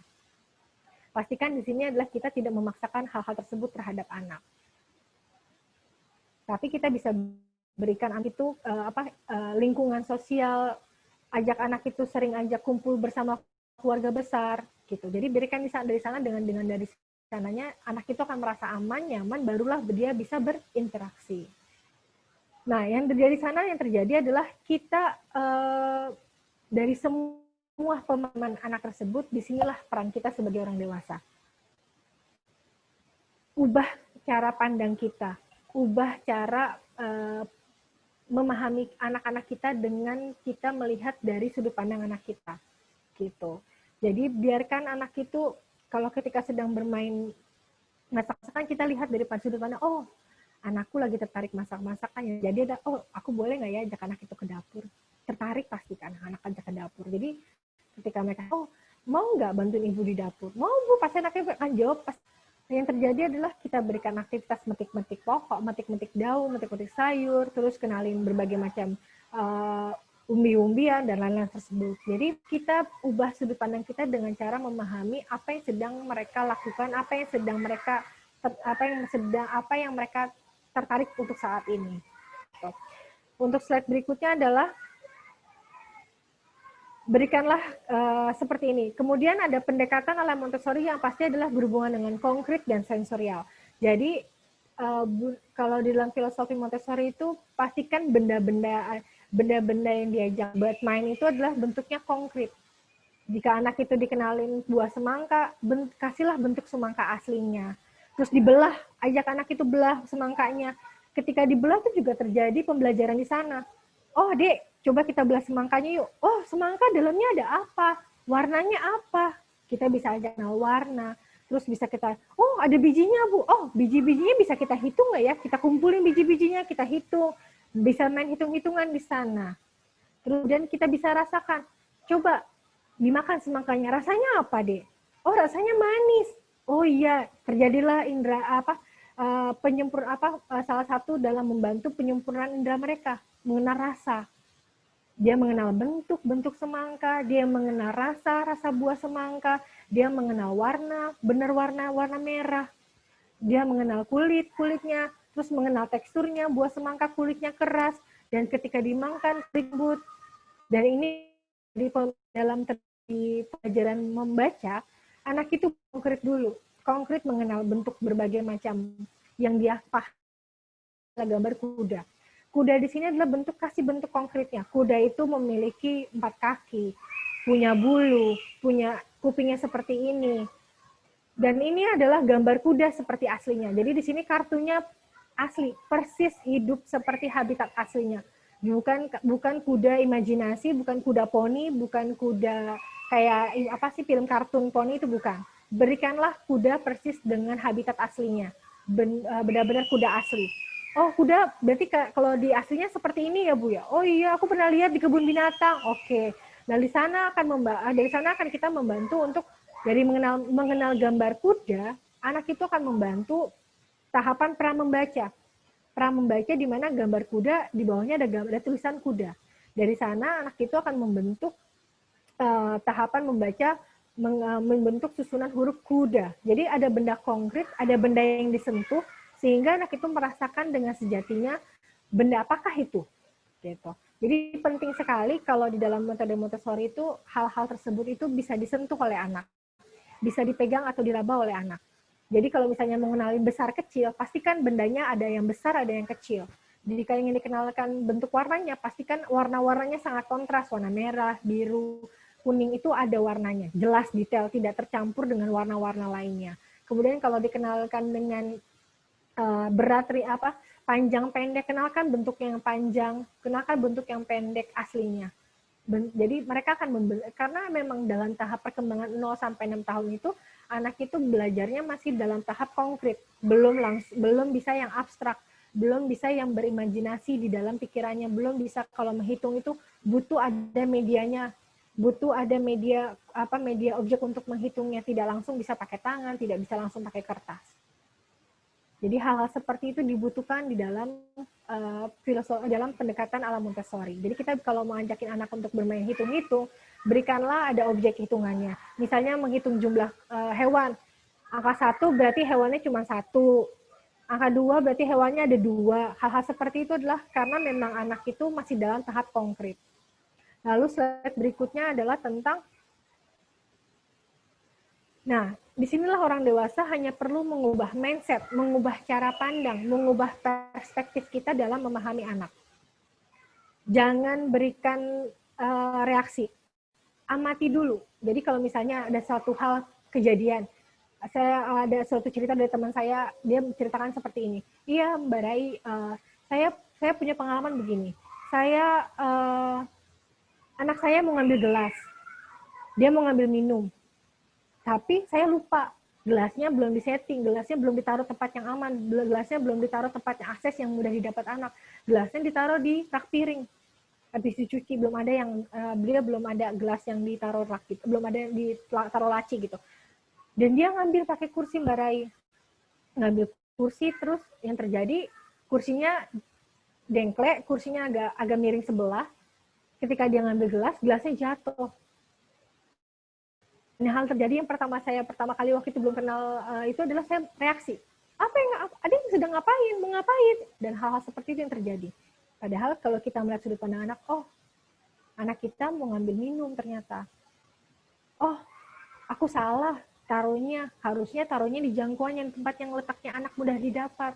Sehingga hal-hal yang tidak diinginkan itu tidak akan terjadi. Misalnya gelasnya pecah, atau dia jatuh dari kursinya. Itu tidak akan terjadi. Baik, aku akan ubah settingannya hal-hal seperti itu. Jadi hal-hal seperti itulah yang kita namanya amati dulu, ubah cara mindset kita dalam mengamati tingkah laku anak. Kemudian slide berikutnya adalah how set up to prepare environments. Lanjut lagi, ini adalah resep utama dalam pendekatan Montessori adalah persiapkanlah lingkungannya. Jadi kalau teman-teman tadi lihat video di awal, kita bisa lihat, oh mainannya ditata ya di rak. Terus oh tadi ngambil gelasnya di laci paling bawah, ada piringnya, ada gelasnya, ada sendoknya dan lain-lain tersebut.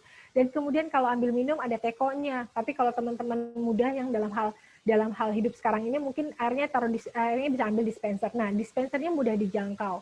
Yang pastinya adalah tadi gelasnya tempat ambilnya letaknya yang mudah diambil oleh anak. Jadi memang kita menerapkan Montessori di rumah adalah pentingnya mempersiapkan lingkungan. Lingkungan yang sedemikian rupa, lingkungan yang membuat anak nyaman. Kenapa? Karena seperti yang kita pahami, anak itu memiliki pikiran yang mudah menyerap. Anak itu mengamati tingkah laku kita. Dan disinilah kita memahami bahwa anak itu suka mengikuti perilaku orang dewasa. Orang dewasa suka nyapu, ngepel, masak, dan lain-lain. Itu anak itu tertarik. Dan disitulah kita bisa menyiapkan lingkungan yang aman. Dari menyiapkan makanan, anak itu bantu menyiapkan makanan, berarti bantu siapin piring-piringnya, berarti bawa piringnya. Ayo dek, kita siapin meja makan. Meja makannya, piringnya tuh bisa diambil di jangkauan anak, terus anak ambil tata piringnya di meja makan, ambil sendoknya, terus ambil sayurnya, terus bisa bantuin ibu bawain sayurnya ke meja, bisa. Jadi bantuin anak-anak itu, hal-hal tersebut itu sangat diperlukan di dalam Montessori di rumah. Jadi memang sedemikian rupa disetting untuk menumbuhkan kemandirian dalam diri anak. Selanjutnya adalah slide berikutnya adalah setup lingkungan. Jadi ada tempat untuk semua barang. Ada tempat untuk semua barang di sini adalah memahami bahwa a place for everything, everything is place. Jadi ada segala sesuatu, itu ada tempatnya, ada wadahnya. Jadi kalau teman-teman lihat di sini ada rak di sini digambar. Nah, itu mengatakan ada tempat untuk semua barang. Jadi ada tempat barang-barang tersebut, kalau misalnya mainan mobil-mobilan, mobil-mobilnya ditaruh wadahnya ditaruh di rak. Jadi ada tempat untuk semua barang. Jadi sehingga anak itu akan tahu letak tempat mainannya di mana, dan mereka pun akan dengan sendiri mengembalikannya karena mereka memiliki masa sensitif keteraturan. Kemudian pastikan ukuran-ukuran anaknya, ukurannya itu ukuran kursinya kursi kecil, tempat menaruh barangnya itu lemarinya mudah dijangkau oleh anak, berarti lemarinya lemari kecil. Kemudian kalau bajunya ditaruh bawah, itu bajunya anak, letaknya di sana. Jadi hal-hal tersebut adalah accessible-nya untuk anak. Jadi dari sana akan mudah anak itu mengambil dengan sendirinya dan itu akan tumbuh rasa kemandirian dalam diri anak. Kemudian berikanlah ritme rutinitas yang teratur, jadwal teratur.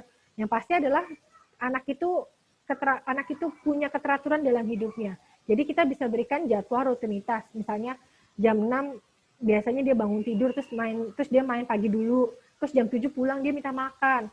Terus jam 7 kan dia mandi, habis itu main lagi dalam rumah. Itu adalah jadwal rutinitas yang teratur. Nah, ritmenya yang harus yang teratur. Ritmenya setelah makan, mandi, main, terus makan siang, terus tidur. Jadi ritmenya itu teratur. Karena memang anak sejatinya butuh keteraturan di dalam hidupnya. Kemudian slide berikutnya adalah tentang dukung kemandirian anaknya. Memfasilitasi hal yang biasanya dibutuhkan bantuan kepada anak sedikit demi sedikit. Tadi misalnya mengambil gelas, taruhlah di jangkauan anak misalnya paling bawah. Kemudian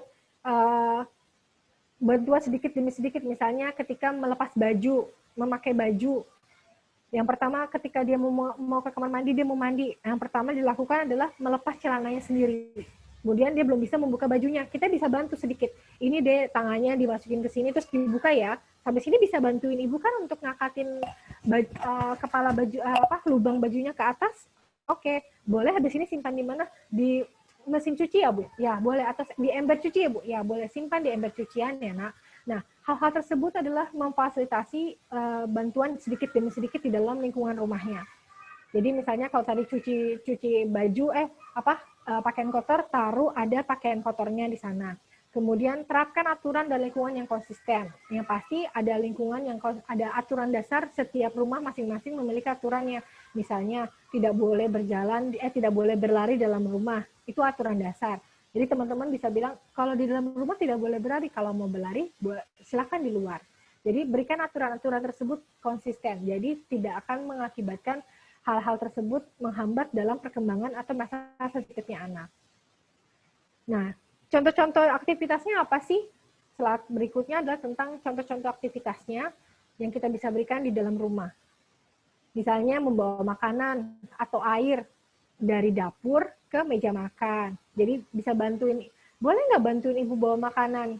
Siapkan, misalnya ibunya sudah menggoreng telur atau masak sayur dan lain-lain, terus taruh di wadah piring, kemudian boleh nggak bawa makanannya bantuin ibu bawa makanan ke meja, pakai nampan. Hal seperti itu adalah anak itu akan tertarik.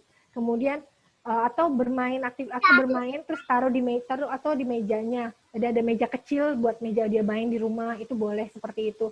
Atau ajak anak menyapu hal-hal yang secara sederhana, tidak langsung ketika dia mencoba menyapu, dia mau menyapu, kasih sapu yang ukuran kecil, kemudian sapu kecil-kecil, pastikan sampahnya hanya sedikit dulu.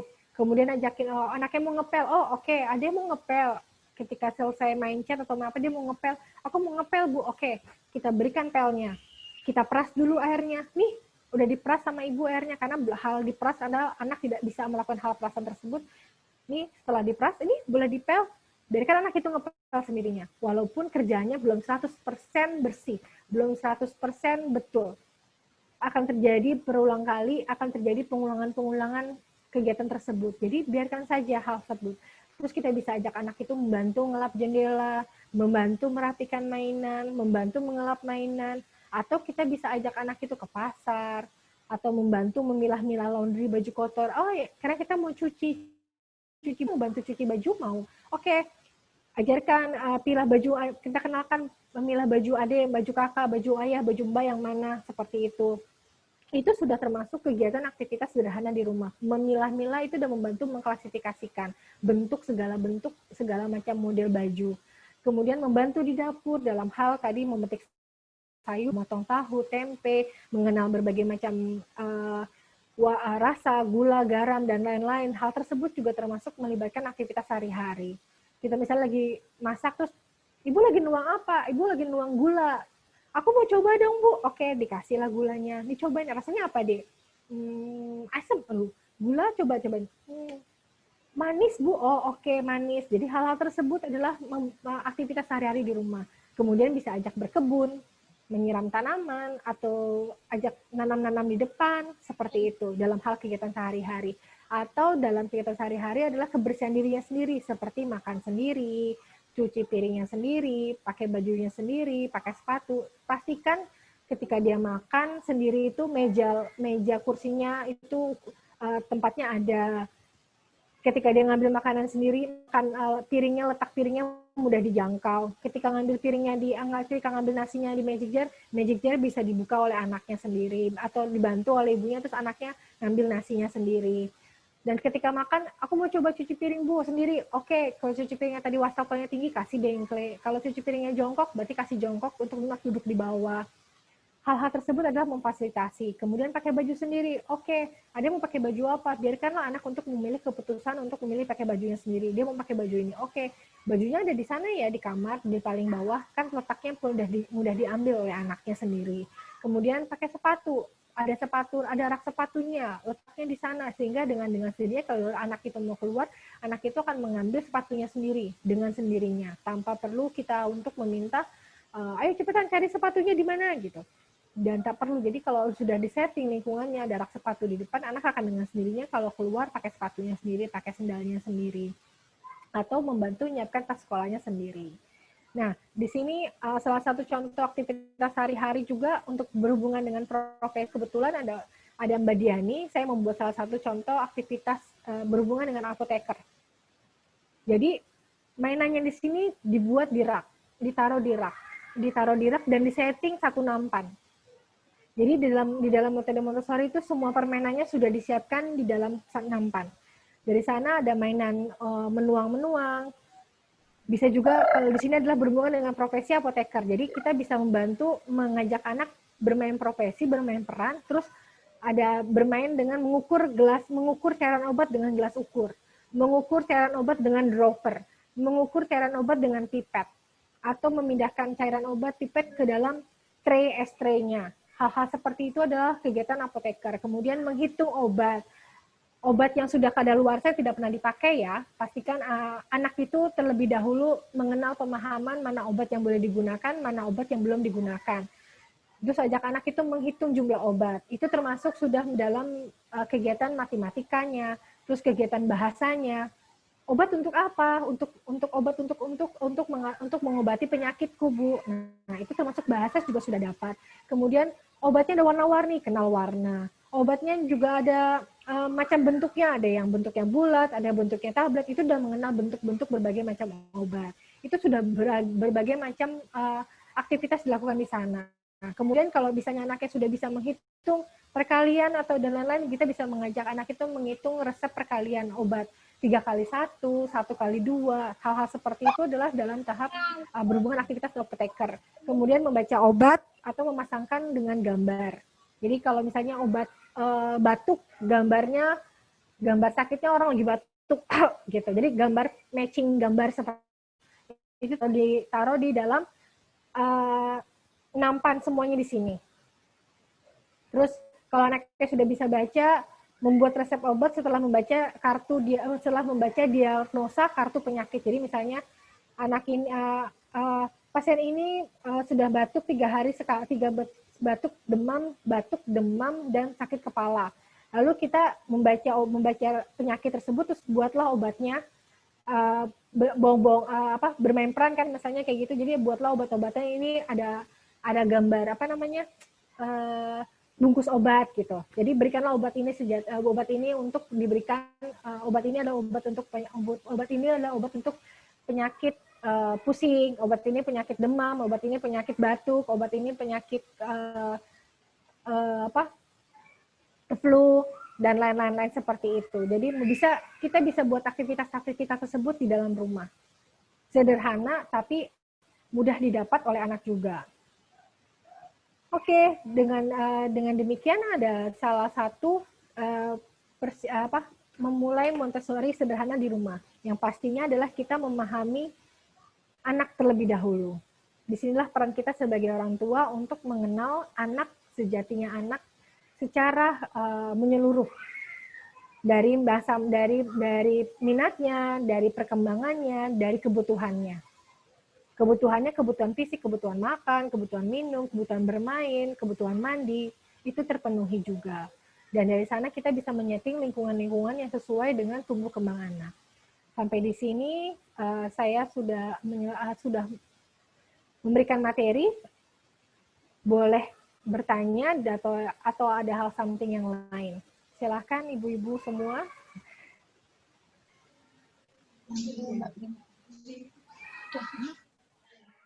Baik, Ayah Bunda, tadi kita sudah simak bersama-sama materi yang sudah disampaikan oleh pemateri.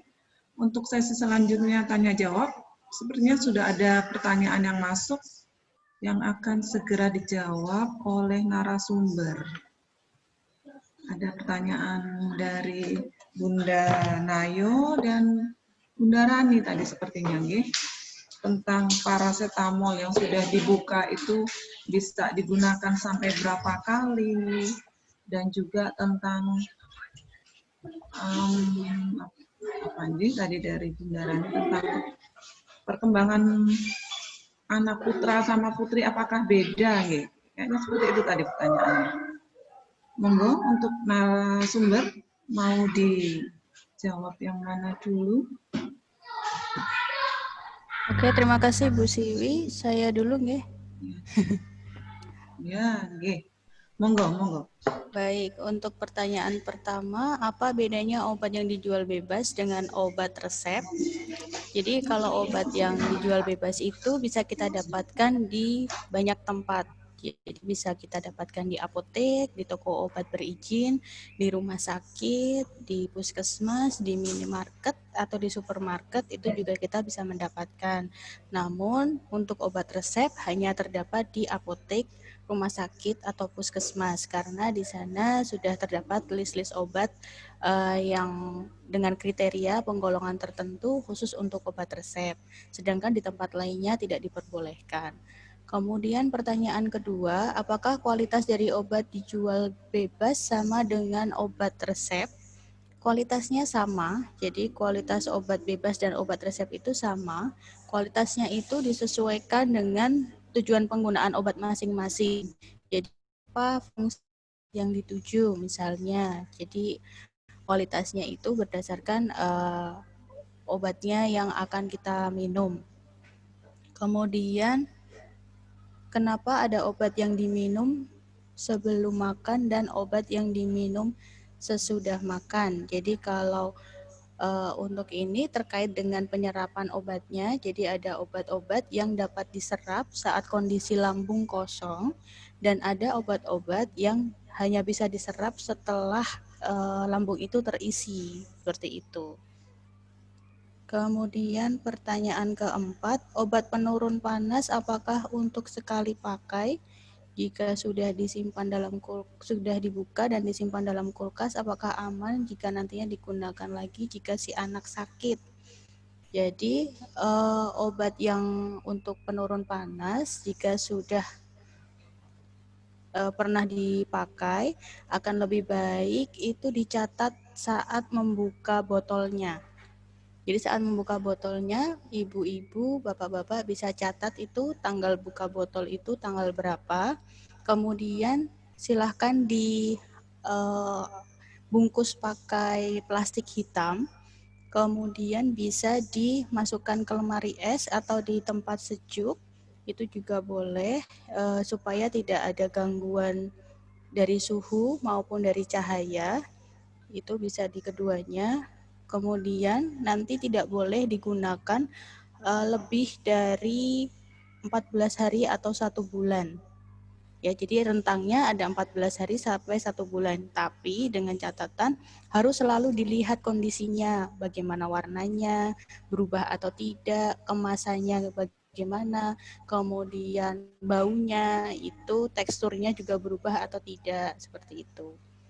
Jadi biasanya kalau dalam kemasan, dalam brosurnya itu ada tertera yang namanya beyond use date selain ED. Jadi di brosurnya itu ada beyond use date, itu adalah penggunaan obat maksimal yang diperbolehkan. Jadi kalau misalnya ayah bunda punya obat yang masa ED-nya itu kurang dari 1 tahun, jadi nanti penggunaannya hanya bisa maksimal tanggal ED-nya tersebut. Namun kalau misalnya ED-nya itu lebih dari jangka waktunya antara bunda beli dengan ED-nya itu lebih dari 1 tahun, berarti beyond use date-nya itu bisa 1 tahun saja. Namun tetap dipastikan bagaimana teksturnya, baunya, warnanya, rasanya itu juga harus diperhatikan terus. Demikian untuk yang dari saya. Untuk pertanyaan yang selanjutnya. Baik. Untuk pertanyaan selanjutnya ini sepertinya ditujukan untuk Mbak Rayi, nggih. Bunda Rayi, tentang ini. Apa benar kalau anak laki-laki itu berkembang motorik kasarnya itu lebih dulu dari anak perempuan? Ya, seperti itu, Nggih. Oh iya, monggo. Ya, itu pertanyaan sudah ada, nggih. Oke.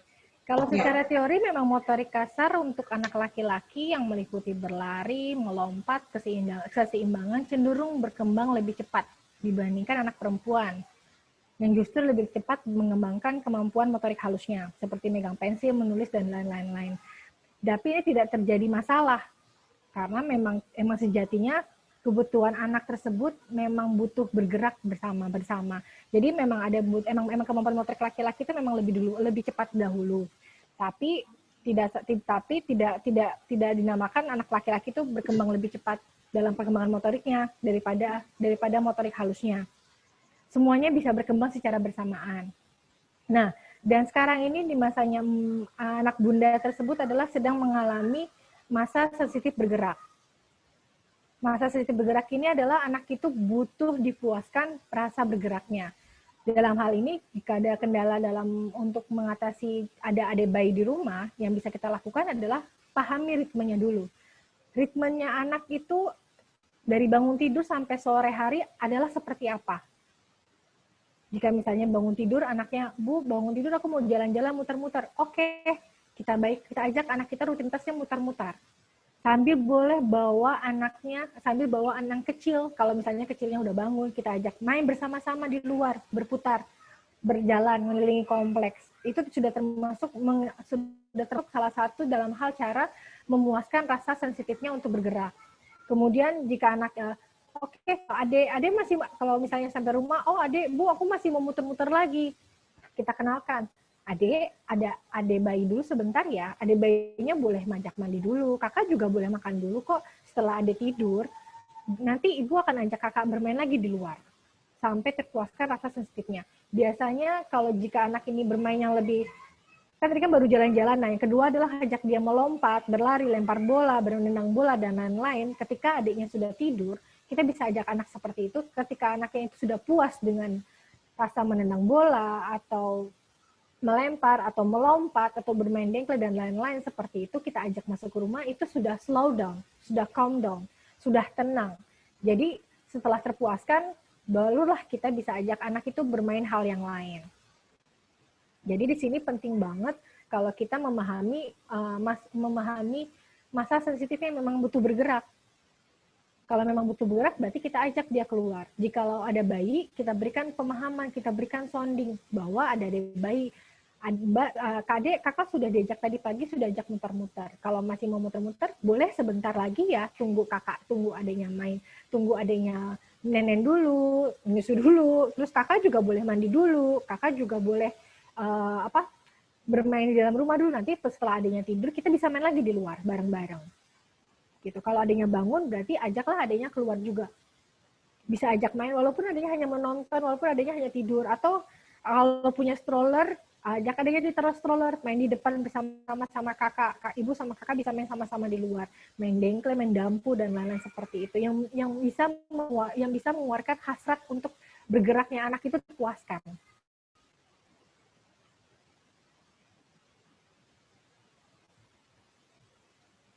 Sampai di sini ada pertanyaan Ibu? Ada lagi tambahan pertanyaan?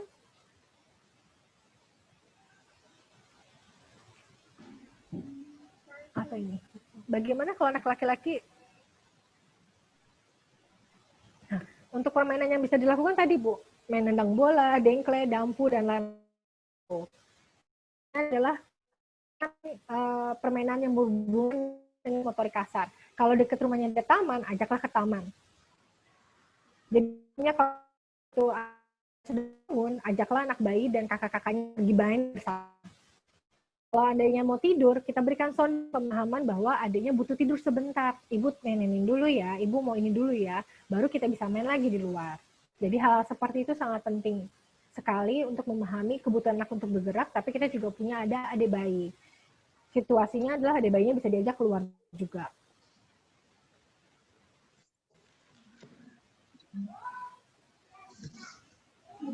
Bagaimana kalau anak laki-laki susah belajar diam, J? Cara penanganannya bagaimana? Apakah tetap kita ngikutin mood anak dan lain-lain? Maksudnya belajar dengan diam dan duduk. Anaknya usia berapa ya, Bu ya? Anak untuk Bu Devi Sari?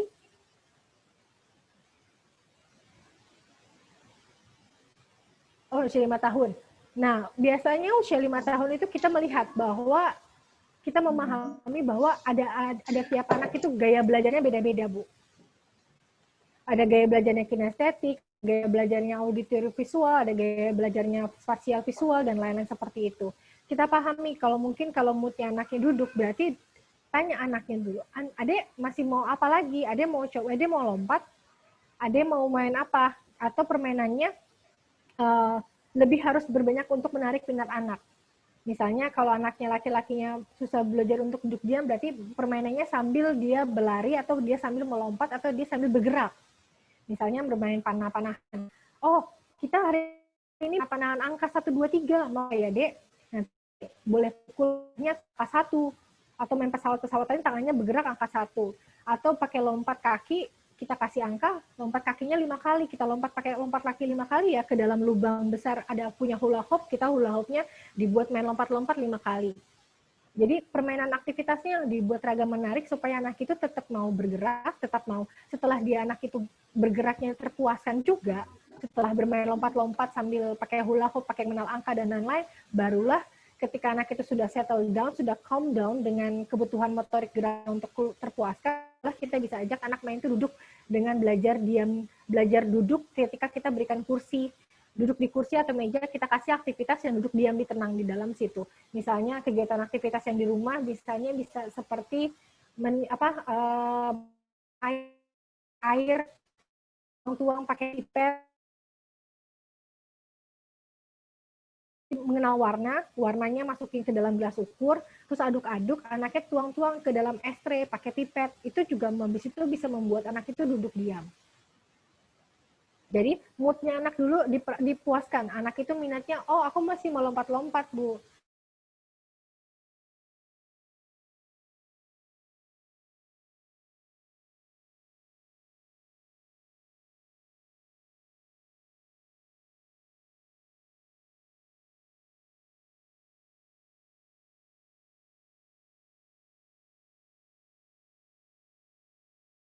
Butuh permainan yang untuk duduk diam, ini bagaimana caranya ya? Berarti permainannya harus lebih banyak ragam aktivitasnya. Nanti bundanya di TK-nya akan memberikan contoh bantuan aktivitas-aktivitas tersebut.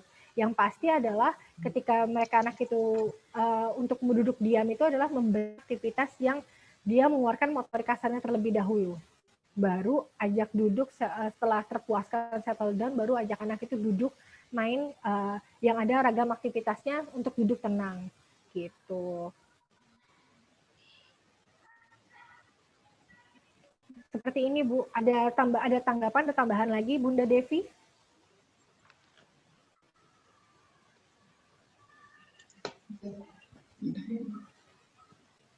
Sudah ya? Ya. Sepertinya sudah, nggih, terpenuhi jawabannya, terpecahkan mungkin karena masih proses nggih pembelajaran dan lain-lain. Bunda, masih ada pertanyaan lagi yang dari yang lainnya? Sudah nggih? Sudah 2 jam juga tak terasa nggih kita sudah bertemu di sini. Terima kasih kepada narasumber nggih. Banyak ilmu yang kita dapatkan di sini tentang obat dan lain-lain yang tadi sebelumnya kalau kita pikir hanya kita mengatasi atau menghandle atau menangani tentang obat itu kita biasa-biasa aja, seperti ini aja nggak apa-apa. Ternyata ada teknik-teknik khusus yang harus kita perlakukan terhadap obat. Nih. Terus kalau untuk pendidikan anak tadi dari metode Montessori itu ternyata kita, kalau saya ini itu kita harus bisa-bisa atau pintar-pintar melihat mood anak. Iya Mbak Rayi nggih. Betul. Jadi kita harus ikutin nggih, bukannya ayo ikutin Ibu, ikutin Bunda. Nah, enggak nggih, kita harus lihat mood anak dulu, karena kalau mood anak itu sudah klik, sudah masuk, insya Allah nanti ilmu apapun yang kita ajarkan, insya Allah masuk. Begitu ya Mbak Rayi nggih, insya Allah. Yang penting sabar nggih. Sabar sama prosesnya, nggak bisa langsung instan. Iya. Kalau Bu Sri bilang sih nanti kalau kita sabar subur. Oke, sekali lagi Ayah Bunda, terima kasih atas partisipasinya semua. Buat narasumber, terima kasih atas ilmunya. Mungkin nanti suatu saat lagi kita akan berjumpa nggih dengan materi yang lain, dengan lain. Insya Allah. Ilmu itu sangat bermanfaat buat semuanya, buat yang berbagi dan yang dibagi juga insya Allah. Oke. Baiklah, sudah selesai acara pada kali ini. Terima kasih sekali lagi dari TK Al-Fatah kepada Ayah Bunda. Kami mohon untuk masukannya, nggih, supaya acara yang akan datang akan lebih meningkat lagi kualitasnya, karena kita inginkan setiap kegiatan yang kita lakukan itu bermanfaat dan memberikan ilmu baru. Sekian dari kami. Sebelumnya marilah kita tutup acara pada pagi ini dengan bacaan hamdalah bersama-sama. Monggo. Alhamdulillahirabbil alamin. Selamat siang, tetap semangat. Gimana? Kuesionernya nggih. Mohon diisi nanti nggih. Be healthy, be healthy, be happy, be happy, be healthy. Kalau Butsi bilang nggih, kalau kita bahagia nanti kita akan sehat. Nggih. Kuesionernya nanti sudah ada di chat nggih. Nanti monggo dibuka, silakan dibuka linknya. Nanti mohon partisipasi dari ayah bunda semua. Nggih, sudah? Monggo ditutup. Terima kasih. Wassalamualaikum warahmatullahi wabarakatuh. Waalaikumsalam warahmatullahi wabarakatuh. Terima kasih Mbak Rai.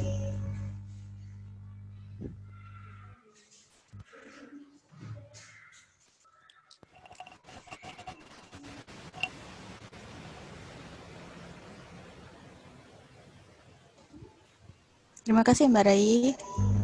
Sama-sama Mbak Diani dan semua guru di TK Al-Fatah dan semua para bunda. Sampai ketemu lagi dalam kesempatan. Saya izin pamit ya.